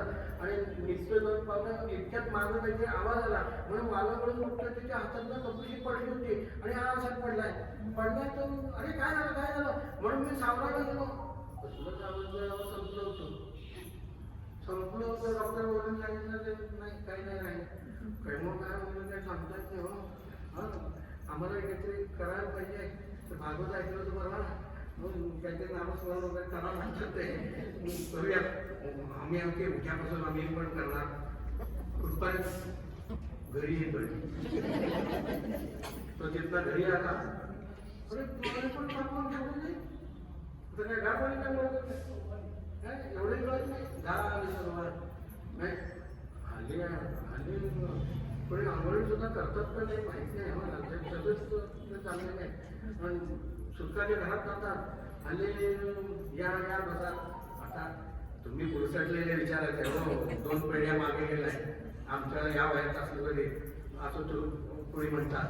असं नव्हे, ते सुधार असलं तर लोक भेटायला येतात, सगळं एकत्र बसलेले असतात. मग चहा पाणी सगळं होतं.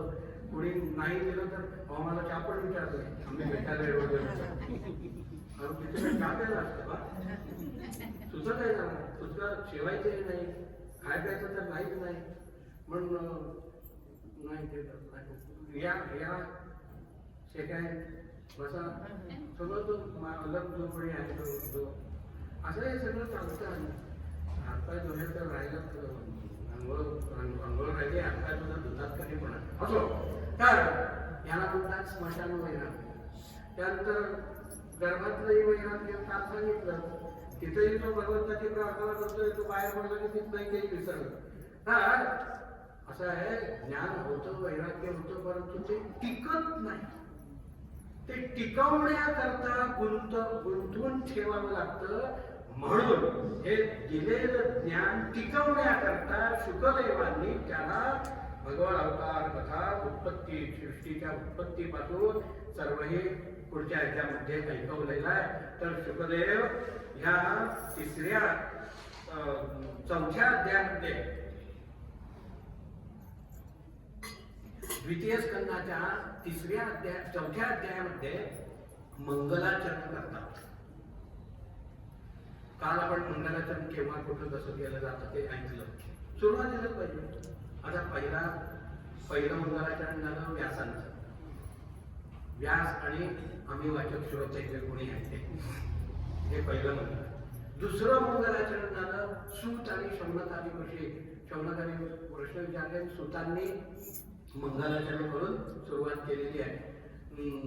यम प्रवर्गंत मग आपल्या गुरुला नमस्कार करून सुतांनी मंगलाचरण केलं. यम प्रवर्ग मग वेद वेद कृत्यम द्वैपायनम निरवकाचराजवावधुत्रेति तन्मयतया धरो तम सर्वभूत हृदय मुनिमा यस्वानुभावमखिलश्रुतिसारमेकमध्यात्मदीपमतितीर्षतान्तमुन्दं संसारिणां करुणयाः पुराणगुह्यं तं व्याससूनुमुपयामि ब्रह्ममुनीनां नारायणं नमस्कृत्य नरं चैव तमं देवीं सरस्वतीं व्यासं ततो हे सूतांनी केलेलं मंगलाचरण आहे. आणि नंतर असा हा तिसरा संवाद आहे भागवताचा, शुकदेव आणि परीक्षित राजा. मग आता त्यांनी प्रश्न विचारले, यांनी मंगलाचरण करायला पाहिजे होतं ते नको, आता सांगतो कथा थांब जरा मी मंगलाचरण तिथं आलं नाही हे पाहिजे तिला त्या बराबर त्यांनी सांगून मोकळं केलं, ज्ञान त्याला परिपूर्ण दिलं आणि मग त्याला गुंतून ठेवण्याकरता मग पुढची कथा सांगायची आहे. मग तिथं मंगलाचरण येतं. याचं आणखीन एक कारण असं आहे की शुकदेव विचार करतायत हा खरा अधिकारी आहे. गुरु सुद्धा अधिकारी शिष्याची अपेक्षा करत असतात, तसा अधिकारी भेटला तर त्या गुरुलाही राहत नाही. आणि म्हणून हा अधिकारी आहे, भराभर एकदा त्याला देऊन पूर्णता प्राप्त करून देऊ, हे एक कारण. दुसरं कारण असं, राजाला 7 दिवसांनी मृत्यू येणार आहे. याचा एक अर्थ निश्चित असा आहे की 7 दिवस राजा मरणार नाही. नाही का नाही? 7 दिवस राजा मरणार, 7व्या दिवसात मरणार. मला कुठं माहिती मी किती दिवस आहे, शुकदेव मला मीच गेलो होतं. म्हणून आधी ते देऊन मोकळं, म्हणून त्या पहिल्या 13 अध्यायामध्ये असं योग, सांख्य, ज्ञान आणि कर्म, भक्ती या सगळ्याचं विवेचन केलंय, ज्ञान दिलेलं आहे. आणि म्हणून ते 4थ्या अध्यायामध्ये मंगलाचरण येतं की ज्याला पाहिलं असताना, ज्याचं स्मरण केलं असताना मनुष्याची सर्वही किलबिष परिपूर्ण नाहीशी होतात, त्या भगवंताला माझा नमस्कार. जो 7-8 श्लोक आहे शुकांनी केलेल्या मंगलाचरणाचे. आणि त्याच्यानंतर शुकदेव राजाला सांगताय की ही सृष्टी कशी उत्पन्न झाली, त्याचा व्याप कसा वाढला आणि त्यामध्ये वेगवेगळ्या अडचणी कशा आल्या, त्या अडचणी दूर करण्याकरता भगवंतानी कोणकोणते कसे कसे अवतार घेतले त्याचा मी तुला क्रमशः सांगतो. आणि मग ती उत्पत्तीपासूनची कथा दिलेली आहे. एकोहम एकमेव अद्वितीय असणारा तो परमात्मा त्या सागरामध्ये दिव्य रूप धारण करून जो पहुडलेला आहे आणि त्याला योग निद्रा असं म्हटलेलं आहे. त्या योग निद्रेतून तो जेव्हा जागा होतो त्यावेळेला इकडं सगळीकडे बघितलं, काहीही नाही आहे. म्हणून मग त्याला सुद्धा एकट्याला चैन पडत नाही, काहीतरी असावं, करावं अशी इच्छा त्याच्या मनामध्ये निर्माण होते. तो एकोहम, मग तो बहुश्याम प्रजाय, ती इच्छा निर्माण झाली. ती इच्छा हीच माया. त्या मायेनं मग भगवंतांच्या आज्ञेनुसार एक निर्माण करायला सुरुवात केलेली आहे. त्याच्यात व्याप्ती पुन्हा त्रिगुणात्मिका आहे. देवीचं स्वरूप आम्ही वर्णन करत असताना त्रिगुणात्मिका म्हणतो. ती महामाया आहे, ती योग माया आहे. तर ती त्रिगुणात्मिकाची सात्विक, सत्व, रज आणि तम असे 3 गुण तिच्या ठिकाणी आहेत. तर ते सत्वगुणाच्या योगानं ती भगवान नारायणांना उत्पन्न करते, रजोगुणानं ब्रह्मदेव, तमोगुणानं शिव, अशा या 3 देवता. ते 3 अहंकार आहेत. तिथं गुण म्हणून म्हटलेलं नाही आहे. हे 3 सत्वाहंकार, रजोअहंकार आणि तमोअहंकार. अहंकार हा त्यातला मुख्य आहे. अहंकार आहे तर मनुष्य जीवन आहे. अहंकार नाही तर याचं जीवनात काही अर्थ नाही. मग त्या अहंकाराचा वाराला लाभो राजसा, माझी ह्या विष्णुदाचा भाविकाची कशाला म्हणतात, तो आम्ही अति वाढवतो म्हणून. जेवढ्यात तेवढं असलं म्हणजे ते ठीक असतं, तो वारा लागून मस्ती येता नाही कामा. तर म्हणून त्या सत्वाहंकारापासून विष्णू, रजोअहंकारापासून ब्रह्मदेव आणि तमोअहंकारापासून शिव. तर त्यात परिणाम ते विष्णू उत्पन्न झाले. विष्णूंच्या नाभीपासून ब्रह्मदेवाची उत्पत्ती. तर ब्रह्मदेव जेव्हा उत्पन्न झाले त्यावेळेला तेही असं इकडे बघायला लागले, कुठं आहे ते, कोण आहे, काय आहे, की 4 दिशेला 4 तोंड उत्पन्न झाली. मग अजून उलगडत नाहीये खाली काय आहे, मी कोण आहे. मग आदेश झाला की तप कर म्हणजे तुला हे सगळं उलगड आहे. मग ते अनेक वर्ष त्या तपश्चर्येमध्ये निघून गेली, पण अजून काही लक्षात येईना, समजेना. मग पुन्हा तो लांब देठ आहे, कमळ आहे, लांब देठ आहे आणि त्या देठ कुठंतरी असा पाहून पोचलाय, तिथं माझं मूळ असेल की काय, म्हणून त्यातनं आत सूक्ष्मरूप धारण करून ब्रह्मदेव गेले. तर त्या भगवंताच्या उदरामध्ये अनंत ब्रह्मांड फिरले, काही समजलं नाही. पुन्हा कंटाळून जागेवरती आले, पुन्हा तप करा असा आदेश झाला.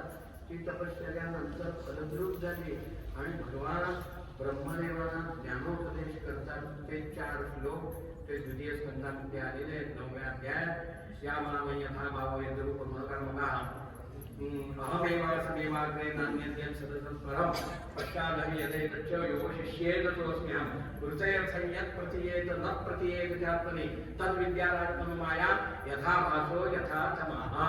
तुला सांगतोय या सृष्टीमध्ये आता तू सृष्टी निर्माण कर म्हणून तुला आदेश दिला, पण तुला काही ते उलगडत नाही म्हणून म्हणाला. आता त्याचं मूळ काय आहे ते तुला सांगतो. ह्या विश्वामध्ये माझ्याशिवाय दुसरं काहीही नाही. अहमेवासमेवाग्रे, अग्रे मीच आहे, मध्ये मीच आहे आणि अंते मीच आहे, माझ्याशिवाय काही नाही. हे सृष्टी निर्माण होण्यापूर्वी मी आहे, असताना मी आहे, नष्ट झाल्यानंतरही मीच आहे. फक्त त्याचे आकार बदलतात. ज्याप्रमाणे इथं उदाहरण दिलंय, सोनं आहे, त्याचे दागिने बनतात. नाकात घालायचं म्हणून नथ म्हटली किंवा चमकी म्हटली, त्याला नाव बदललं, आकार बदलला. कानात घालायचं वेगळं, गळ्यात घालायचं वेगळं, पायात घालायचं वेगळं, कमरेत बांधायचं वेगळं. तर त्याचे आकार बदलले, त्याचं नाव बदललं म्हणून सोनं बदललं का? सोनं तेच आहे. मोडलं तरी सोनं आहे, घडवलं तरी सोनं आहे. तसं हे सृष्टी मोडली तरी मीच आहे, घडली तरी मीच आहे. असं ते एकंदरीत त्या ब्रह्मदेवांना त्या 4 श्लोकामध्ये भगवंतांनी उपदेश केला आहे. श्लोकी भागवत.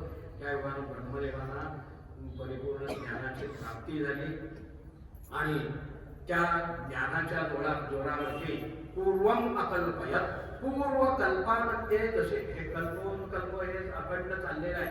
पूर्व कल्पामध्ये काय घडलं होतं, पृथ्वी कशी होती, सृष्टी कशी होती, याचं सर्व चिंतन करीत ब्रह्मदेवांनी नवीन सृष्टी उत्पन्न करायला सुरुवात केली. विदुर आणि मैत्रेय यांच्या संवादामध्ये तृतीय स्कंदात हाच विषय विस्तारपूर्वक वर्णन केलेला आहे. तर तो सांगत असताना सूत म्हणताय, ऋषी हो, राजाला शुकदेव सांगताय की विदुर आणि मैत्रेय, राजाला प्रश्न विचारला की विदुर आणि मैत्रेय यांची भेट केव्हा, कुठं, कशी झाली, केव्हा, ते जरा सांगा. वास्तविक विदुर हे मोठे ज्ञानीच होते, ते मैत्रेयांच्याकडे कशाला गेले?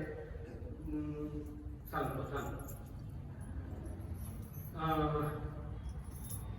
विदुर युद्धाच्या वेळेला भागवतात वर्णन केलं, विदुर तिथं नव्हते, ते असे पर्यटन करीत गेले. नंतर कालांतराने युद्ध संपलं, तिकडं बारकाई संपली, सगळं झालं आणि असे विदुर हिंडत असताना त्यांची आणि उद्धवाची भेट झाली. उद्धवाला बघितल्यानंतर विदुराला प्रचंड आनंद झाला. का? आणि उद्धव म्हणजे कृष्णाचा सखा, अगदी जवळचा. कृष्ण आणि उद्धव याच्यात काही भेदच नाही, इतकं ते जुळलेलं एकमेकांचं नातं. म्हणून विदुराला बघितल्यानंतर उद्धवाला बघितल्यानंतर उद्धवा म्हणून धावत जाऊन त्यांनी मिठी मारली. कृष्ण भेटल्यासारखंच वाटलं मला. नाही तू कृष्ण कसे बरेच त्या बलरामजी काय म्हणतात, कृष्ण काय वसुदेव चौकशी करायला सुरुवात केली. आणि मग उद्धवाचं तोंड उचललेलं आहे. काय सांगू आता विदुरजी, काय सांगू? नाही म्हणजे कृष्ण ते सगळं घडलेलं त्यांनी सांगितलं. अरे मला कृष्णाने वचन दिलं होतं, काय तुला ज्ञानोपदेश करेल, आणि ते तुला केला. उद्धवा शेवटी मला उपदेश केला, मला तिथं थांबू दिलं नाही. उद्धव सांगतायत विदुराला, मला थांबू दिलं नाही, पण काही अंतर जाऊन मी परत फिरलो, तोपर्यंत सगळं संपलं होतं. विदुरजी काय करू? मग मला वचन दिलं होतं तुला ज्ञानोपदेश करेल, कृष्ण माझ्याशी खोटं बोलले, म्हणून यांनी गाळा काढला. उद्धव म्हणताय तसं बोलून गाळू नका, शांत व्हा. हा मग आता तू मला ज्ञान विदुरांनी उद्धवाचे पाय धरले. नाही नाही नाही, यात असं करू नका. नाही, माझा तो अधिकार नाही. ज्ञान सगळ्याच शिष्यांना जरी दिलं असलं गुरुनी, तरी ती परंपरा चालू ठेवण्याचं सगळ्यांच्याकडं सामर्थ्य दिलेलं नसतं. सगळ्यांच्याकडं ते सामर्थ्य असतंच असं नाही. अधिकार त्याचा करू उपदेश, ज्याचा जसा अधिकार ते पाहून दिलं जातं आणि पुढची परंपरा एखाद्याकडून ठेवली जाते, सगळ्यांच्याकडून नाही. रामकृष्ण परमहंसांचे सुद्धा अनेक शिष्य होते, पण विवेकानंद ते गाडी चालवायला विवेकानंद, असं प्रत्येक गुरुच्या समर्थांच्या इकडे अनेक शिष्य होते, पण नाव एक दोघांची घेतली जातात, एक उद्धव स्वामी आणि कल्याण स्वामी. असो, तर ते अधिकार एखाद्याकडेच ठेवले जातात. तर मला उपदेश करायचा अधिकार नाही. आता मी काय करू मग? नाही नाही, उद्धव सांगतायत, विदुरजी तुम्ही खरे भाग्यवान. आता तू हात फिरू नकोस, तुला वाढवू नकोस, मला समजून घालण्याचा प्रयत्न करू नकोस. मला कृष्णाने फसवलं. ऐका ऐका, खरं सांगू, तुम्ही खरोखरच, मी खोटं बोलत नाही, हात फिरवण्याकरता सांगत नाही, खरोखरच तुम्ही भाग्यवान आहात विदुरजी. आम्ही मरायच्या वेळेला देवाची आठवण केली. ठीक आहे, करतात आणि काही उद्धवन गेले. देवांनी ज्याची आठवण करावी तो खरा भक्त नाही. आम्ही मस्त आठवू, पण देव ज्याला आठवतो तो खरा. आणि विदुरजी तुमची आठवण देवानी काढली. आत्ता जे तुम्ही म्हणालात ना, काय मला देवानी वचन दिलं होतं, मला कृष्णाने हे सांगितलं. अरे हे सगळं विदुराला सांगायचं होतं, मला त्याची आठवण येते. मग म्हणून म्हटलं शेवटच्या वेळेला विदुरजी तुमची आठवण केली. मग मी आता काय करू? नाही, मैत्रेयांना देखील हे ज्ञान देवांनी दिलेलं आहे. तुम्ही मैत्रेयांच्याकडे जा, त्यांना ते देण्याचा अधिकार आहे. मैत्रेयांच्याकडे ना तुमचं समाधान होईल. मला आता बद्रिकाश्रमाच्या ठिकाणी जायची आज्ञा आहे, त्याप्रमाणे मी निघालो असं सांगून उद्धवजी निघून गेले. आणि विदुर भ्रमण करीत करीत मैत्रेयांच्याकडे आले. आणि विदुर आणि मैत्रेय यांच्या संवादामध्ये तृतीय स्कंधात हा सर्व कथाभाग विस्ताराने येतो. तर मैत्रेय म्हणतात, विदुरजी काय आहे, एकदा नारद ब्रह्मदेवांच्याकडे गेले आणि ब्रह्मदेवांना म्हणाले, पितामह, खरंच केवढा मोठा अधिकार आहे तुमचा. आज सृष्टी निर्माण केली आहे, काय नेहमीची येतो मग पावसाळा, हे सृष्टीचे कौतुक दान बाळा. नेहमीची येतो, पण आता मुकावर ठोकून राहिला, त्याचं काय करायचं? तर हे म्हणणे सृष्टीचं कौतुक मोठं आहे. चंद्र, सूर्य, बाकीचे तारे, कसं म्हणजे गणितात सगळं बसवून दिलेलं आहे. थोडस जरी इकडं झालं तर सगळा सत्यानाश. हे बघा, म्हणजे पंचमहाभूत कशी आहेत, वास्तविक पाहता हे सगळे एकमेकांचे शत्रू आहेत. पाणी आणि अग्नी शत्रू आहेत का नाही? एकमेकांचे शत्रू आहेत. पण गुण्या गोविंदांना नांदत आहेत का नाही? पण जरा सुटू देत, मोकळं मिळू देत, एकमेकांना गिळायला बघतात. हे सगळी त्याची तुमची कौतुक जेवढी करावी थोडी थोडी आहे. बरोबर, धन्य धन्य ब्रह्मदेवजी. ब्रह्मदेव म्हणाले, नारदा सकाळपासून कोणी भेटलं नव्हतं वाटतं, काय एवढं कौतुक करायला लागलंय, काय विशेष, काय मागायचं काय माझ्या? नाही नाही नाही नाही, खरंच सांगतो, मला एक सहज बसलो आणि सहज डोळ्यापासून उभा राहिलं. काय कौतुक आहे, आम्ही कधी विचार करतो का असा? काय खरोखरच बघा सृष्टी. कुणी म्हणणारे म्हणतात काय नाही, निसर्ग आहे, सरळ ते आपोआप होत असतं.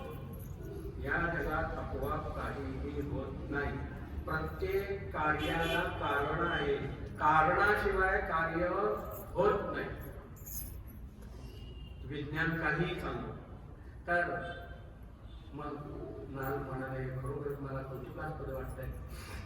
त्यावरती मग ब्रह्मदेव म्हणाले, होय होय आहेच कौतुकास्पद, आणि मलाही सुद्धा एकदा असंच वाटलं होतं.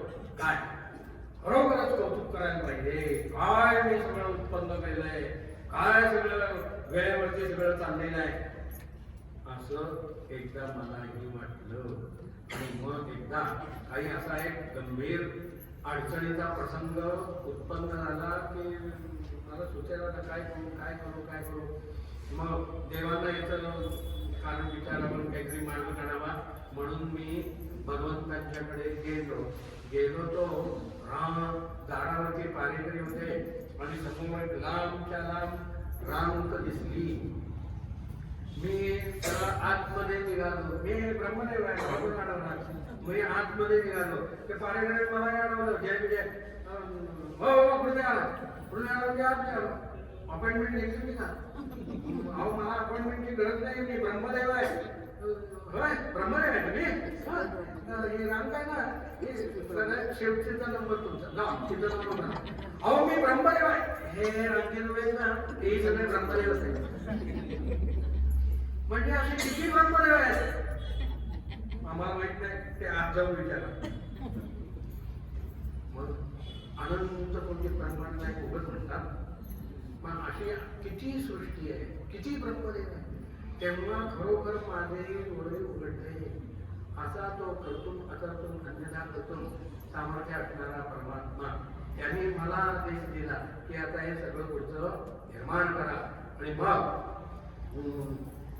एक एक निर्माण करायला सुरुवात केली. तर त्याच्यामध्ये विविध प्रकारच्या सृष्टी उत्पन्न केल्या, विविध प्रकारचे जीव मात्र प्राणी मात्र हे क्रमशः उत्पन्न करीत गेलो आहे. परंतु त्याच्यामध्ये सातत्य दिसेना, म्हणून मग मनु आणि शतरूपा असं हे दाम्पत्य उत्पन्न केलं. आणि ते मग सगळी सृष्टी पुढे उत्पन्न झालेली मैथुन धर्माच्या योगानं त्याचा क्रम एकसारखा सुरू राहिलेला आहे. तर असा हा सृष्टीचा अशी ही सृष्टीची उत्पत्ती मनात चिंतन करावं. ब्रह्मदेवांनी पहिली जी सृष्टी आहे सगळी त्याला मानसिक सृष्टी असं म्हटलेलं आहे. मनात चिंतन करावं की ते मानसिक 10 पुत्र ब्रह्मदेवानं उत्पन्न झालेले, अत्री म्हणजे कश्यप वगैरे वगैरे, पुलस्त्य पुलह क्रतु अंगिरा नारद हे मानसिक सृष्टीतले. अंगुष्ठात नारदो जाता, अंगुष्ठात दक्षो जाता, उत्संगात नारदो जाता म्हणजे मांडीपासून नारदाची उत्पत्ती, अंगठ्यापासून दक्षाची उत्पत्ती, असे एक उत्पन्न केलेले आहेत. हृदयापासून धर्म, पाठीपासून अधर्म वगैरे असं ते उत्पन्न करता करता मग हे मनुला उत्पन्न केलं. मनोस्तु शतरूपाया हा तिसरा कन्याश्च जज्ञिरे आपुतिर्देव होतिष्ठ प्रसूतिरिति विश्रुता. मनुला शतरूपेच्या ठिकाणी आपुती, देवहूती आणि प्रसूती नावाच्या 3 मुली झाल्या. ही आपुती रुची नावाच्या प्रजापतींना दिली, त्या ठिकाणी यज्ञ वगैरे असे काही पुढे अवतार झालेले आहेत. देवहूती ही कर्दम नावाच्या प्रजापती ऋषींना दिलेली आहे, त्या ठिकाणी 9 मुली आणि कपिल नावाचे भगवत अवतार झालेले आहेत. त्यांनी सांख्यशास्त्र हे उत्पन्न केलं. त्यानंतर प्रसूती ही दक्षाला दिली आणि नावाप्रमाणे प्रसूती तिनं प्रचंड सृष्टी उत्पन्न केलेली आहे. याच्यामध्ये प्रथमतः त्या प्रसूतीला म्हणजे दक्षाला 10,000 हरियश्व नावाचे पुत्र झाले. ह्या सगळ्यांना सृष्टीच्या कार्याला झुंपावं म्हणून त्यांनी आदेश दिला. ते म्हणजे आम्ही कोणा जरा काही ज्ञान काहीतरी करावं म्हणून ते सगळे तपश्चर्येला बाहेर पडले. बाहेर पडल्यानंतर त्यांची नारदाची भेट झाली. नारदांनी त्यांना असा उपदेश हे होत राहते, जन्म पुन्हा मिळत नाही, त्यामुळे काहीतरी खरोखर तुमचे कल्याण व्हायचं असेल तर काहीतरी परमार्थ. नारदांनी त्यांना उपदेश करून परमार्थाला लावलं. नंतर दक्षाला हे कळलं, दक्षाने पुन्हा 10,000 पुत्र निर्माण केले. त्यांनाही नारदांनी परमार्थाला लावलं. हे समजल्यानंतर दक्ष चिडला, आपणासारखे जळची तात्काळ नारद झाला ना घर ना दार ना संसार, माझ्यासारखे सगळे माझ्या पोरांना सगळा हे करून टाकतोय वैराग्य म्हणून नारदांना दक्षानं शाप दिला की तू एका ठिकाणी कधीही बसणार नाही, फिरत राहशील. नारद म्हणजे फार बरं झालं, एका ठिकाणी बसलो तर माझ्या समोर येतील तेवढ्यांनाच मी उपदेश देणार. आता मी लोकांच्या पर्यंत पोहोचतो. मुदमंगलमय संत समाज जो जग जंगम तीरथ राजू. मुदमंगलमय संत समाज. संत समाज हा कसा आहे? आनंदमय. जो जग जंगम तीर्थ राज. जो जंगम म्हणजे फिरणारा तीर्थराज आहे. तीर्थराज कोणाला म्हणतात? सतीर्थराज जयते प्रयाग. तो तीर्थराज आहे म्हणून त्या जिल्ह्याचंच नाव आता प्रयागराज असं ठरलेलं आहे योगीन. तर प्रयागराज. आणि काय सांगितलंय?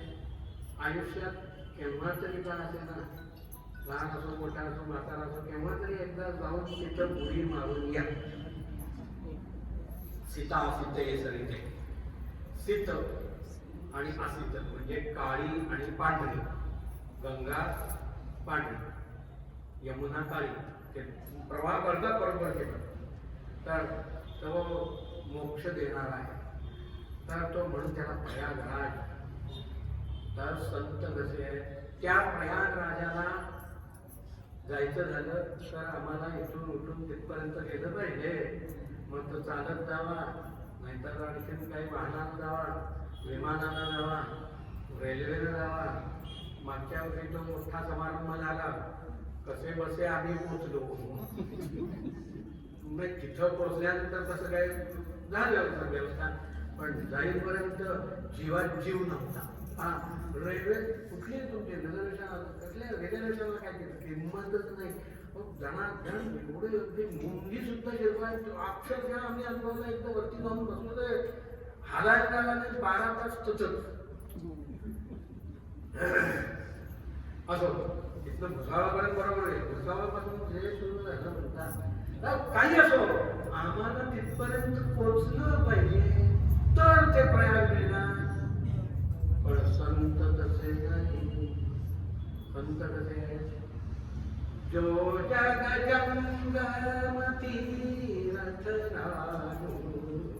मुदमंगलमय संत समाज. जंगम फिरणार. आपण इथे येतात, मग तो प्रयागराज. हो, मग ते प्रयागराज म्हटलं गंगा यमुना सरस्वती आहे, सगळं आहे संतांच्याकडे, सगळं आहे. राम भक्ती जह सुर सारी धारा. सरसई ब्रह्म विचार प्रचार. मुदमंगलमय संत समाज. विधि निषेधमय कलिमल हरणी. कर्म कथा रविनंदनी बरगी. गंगा तिथं राम भक्ती जलसुरसरी. त्यांच्या ठिकाणी असणारी रामभक्ती हीच गंगा. रामभक्ती म्हणजे काय? रामभक्ती करायची म्हणजे काय करायचं? मुळात भक्ती म्हणजे काय? भक्ती म्हणजे ज्या भगवंताची, ज्या देवाची भक्ती आम्ही करतो असं म्हणतो आहोत, त्या देवाला जे आवडतं त्याप्रमाणे वागायचं म्हणजे भक्ती. सोपी व्याख्या आहे, कळलं? त्याला जे आवडतं त्याप्रमाणे वागायचं. मग आता रामभक्तीचा विषय झालाय. मग रामाला काय आवडतं? श्रीखंड. मग ते रोज खाऊया त्याला. राम भक्ती सुरसरी. त्याचं जीवन कसं आहे? रामाचं जीवन कसं आहे? त्याप्रमाणे आम्ही वागलं म्हणजे मग ती रामभक्ती झालं. एक पत्नी, एक वचने, एक भाषा. आणि स्वच्छ निर्मळ. ती गंगा निर्मळ. तसं राम चरित्र निर्मळ. रामचरित्राचं कुठं घोड दाखवायला जातात. संपूर्ण सगळ्याचा आदर्श आहे. राजा कसा असावा, प्रजा कशी असावी, भाऊ कसा असावा, मुलगा कसा असावा, बाप कसा असावा, बायको कशी असावी, नवे आई कशी असावी, सावत्राई पण कशी असावी, सगळ्याचा शत्रू कसा असावा. हो, रावण सुद्धा तसाच आहे, जबरदस्त आहे. काय हे सगळ्याचेच आदर्श आहे. म्हणून ती रामभक्ती कशी असावी, गंगेसारखी असावी. जिने गंगौखाचे पाणी, जिने गंगौखाचे पाणी, जिने गंगौखाचे पाणी, नाही पुण्याची मोजणी, नाही पापाची मोजणी, नाही ते पुण्य पाप कशाचं. अरे ज्याचं जीवन असं स्वच्छ आहे, कुठं बोट टाकवायला जाणार नाही, ती खरी भक्ती. म्हणून त्याला गंगेची उपमा दिलेली आहे. राम भक्ती जल सुरसरी धारा, विधी निषेधमय कलिमन हरणी, कर्म कथा रविनंदिनी. रविनंदिनी रवी मुलगी यमुना, ती म्हणजे विधी निषेधमय कलिमन हरणी कर्म कथा. विविध प्रकारचे आम्ही कर्म जी करतो ते संत करतात, संतही करतात. परी कर्मे ईशू भजावा असं माऊली म्हणतात. तर त्या कर्मांमध्ये विधी आणि निषेध असे दोन भाग आहेत. विधी म्हणजे अमुक करा, अमुक करा, अमुक करा, अमुक करा हे सांगितलं त्याला विधी म्हणतात. आणि निषेध म्हणजे हे नको, हे नको, नको हे सांगितलं ते निषेध. तर विधी आणि निषेधाने युक्त असणारी कर्म म्हणजे यमुना, रामभक्ती म्हणजे गंगा. हे विधी निषेधाने युक्त कर्म गंगा, नेती यमुना, ह्या दोघी आल्या. मग आता यमुना कुठे आहे, सरस्वती कुठे आहे? सरस्वती तुम्ही गेल्या तरी फिरायला? हो गेलं. मग तिथं तुम्हाला सरस्वती दिसते का हो? तत्र गुप्ता सरस्वती, सरस्वती तिथं गुप्त आहे. तसं रामभक्ती सुरसरी धारा, सरसई ब्रह्म विचार प्रचारा. बाह्यकाले संत साधू महात्मे हे जरी तुमच्या आमच्यासारखे दिसत असले, हिंडतायत फिरतायत, खातायत पितायत जमतायत, सगळं त्यांनाही मुलं बाळ होतात, सगळं काही आहे. मग त्यांच्यामध्ये आणि आमच्यामध्ये फरक काय? तर फरक फार मोठा आहे. काय आहे मोठा? आम्ही हे सगळं त्याच्यात अडकून करतो आहोत आणि ते सगळ्यापासून अलिप्त आहे, सगळ्यापासून अलिप्त आहे. कितीही काहीही प्रसंग. आणि का असं का होतं? तर ते ब्रह्मस्वरूपामध्ये सदैव विलीन आहे. लोकांना दाखवण्याकरता बाह्य चरित्र त्यांचं चाललेलं आहे. जे जे आत्मात्म गिरजामध्ये सहजरा आता उदाहरण दिलं, ते संतांच्या ठिकाणी गुरूंच्या ठिकाणी ते तसंच असतं. असा तो ब्रह्मरूप आहे. मग हे ब्रह्मरूप दाखवता येतं का? तत्र गुप्ता सरस्वती, म्हणून हे ब्रह्मस्वरूप दिसत नाही. म्हणून आम्हाला भ्रम होतो. आता गोंधवलेकरांचा विषय मगाशी आला होता, पुन्हा तेच उदाहरण देतो. कधी कधी त्यांचे भाऊबंद येत असत आणि गणपती नाम होतं, गण्या तू सगळा संसार सोडून बसलाय, तुला काय करायचे जमीन आमच्या नावावर करून टाक. अमरी तुमरी लोकांना बघणाऱ्यांना वाटावं आता हे एकमेकांची डोकी पडणार. पुन्हा एका पंक्तीला जायला बसलाय, मामल्या जरा हे घ्या पडी घे चांगले झाले असं हे चालायचं. हे म्हणत होतं तुला काय करायचं आहे? मी माझी जमीन माझ्या रामाला, राम काय नांगर चालायला येणार आहे, रामाला भेटतोय म्हणे, रामाला भेटतोय मला देखील काहीतरी उपयोग होईल. कधी कधी अशी जोरदार भांडण. पण ह्या तुमच्या जीवनामध्ये मुक्त होते, अलिप्त होते, बाह्य काही नाही. म्हणून ते सगळं असं जरी दिसत असलं, सरसरी ब्रह्मविचार प्रचारा, ब्रह्मस्वरूपाच्या चिंतनामध्ये ते सदैव. मग ते ब्रह्माचंच सगळं रूप म्हणून तो बाकी सगळं जीवन चाललेलं आहे. तर असं संतांचं स्वरूप असतं. मग तो अक्षयवट सांगतो काही करू नका, सगळं आहे. विधी निषेधमय कलिमारा रंगी कर्मकथा बटू विश्वास अचल निज धर्म. काहीही जरी प्रसंग आला तरी देखील आपल्या धर्माप्रती त्यांची निष्ठा कधीही ढळली नाही. देव जावो अथवा राहो पांडुरंगी हो. तर हा अक्षय वट त्या संतांच्या ठिकाणी आहे. नारद म्हणतायत फार बरं झालं, सगळीकडे हिंडून त्यांच्याकडे जाऊन त्यांना उपदेश करून त्यांचा उद्धार करीन. दक्षाने विचार केला हा निर्लज्जच आहे, शाप घेऊन काय मग पोळं झाली तर पाणी पोळं पुन्हा परमार्थाला लावणार, त्यापेक्षा मुली झाल्याचं म्हणजे काय हातात असतं काय सगळे विषय सांगितलेले धर्मशास्त्रामध्ये. तर नंतर मग दक्षाला 60 मुली झाल्या.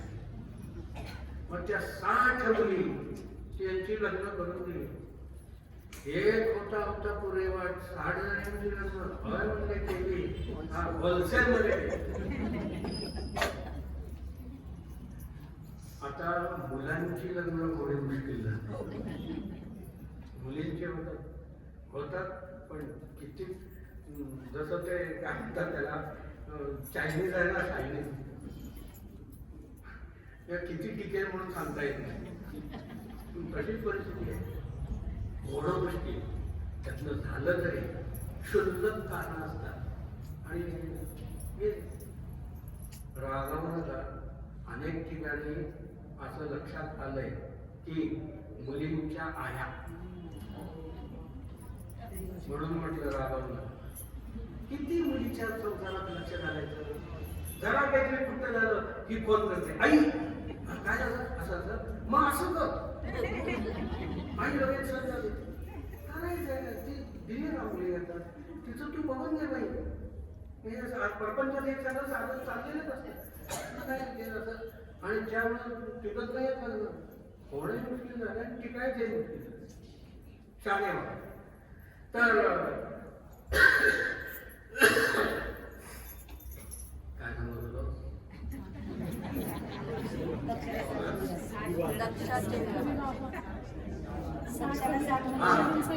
बरोबर 60 मुलींची लग्न करून दिली होलसेल. 27 मुली चंद्राला दिल्या, 13 मुली कश्यपांना दिल्या. 10 धर्मायकायंदो म्हणजे 10 धर्माला 10 दिल्या, 27 चंद्राला दिल्या, 13 कश्यपाला दिल्या, 2 अग्नीला दिल्या, 1 पितरांना दिली, 1 शंकराला दिली. असे काय होलसेल झालं असे सगळे मुलींची लग्न करून दिली आणि त्याला वेळ वाटून गेलं. मग त्याच्यामध्ये कश्यपांना ज्या 13 दिल्या त्याच्यामध्ये अगदी सरपटणाऱ्या प्राण्यांच्या पासून इंद्रादी देवांच्या पर्यंत सगळ्या प्रकारची सृष्टी उत्पन्न झालेली आहे. ती दिती तिला जी झाली ती दैत्य, आदिती ते आदित्य म्हणजे देव, त्यानंतर सरमा हिला सर्प झाले, कद्रू हिला नाग झाले, असे ते सगळे प्रकारचे सृष्टी काय हे असं निर्माण झालं. याच्यामध्ये देवांना आदित्य दितीची मुलं त्यांना स्वर्गलोक दिला, दैत्यांना पाताळ लोक दिला आणि मनूला सांगितलं तू पृथ्वीवरती जा आणि राज्य कर तुमचं मानवांचं. आणि त्याप्रमाणे मनू गेला.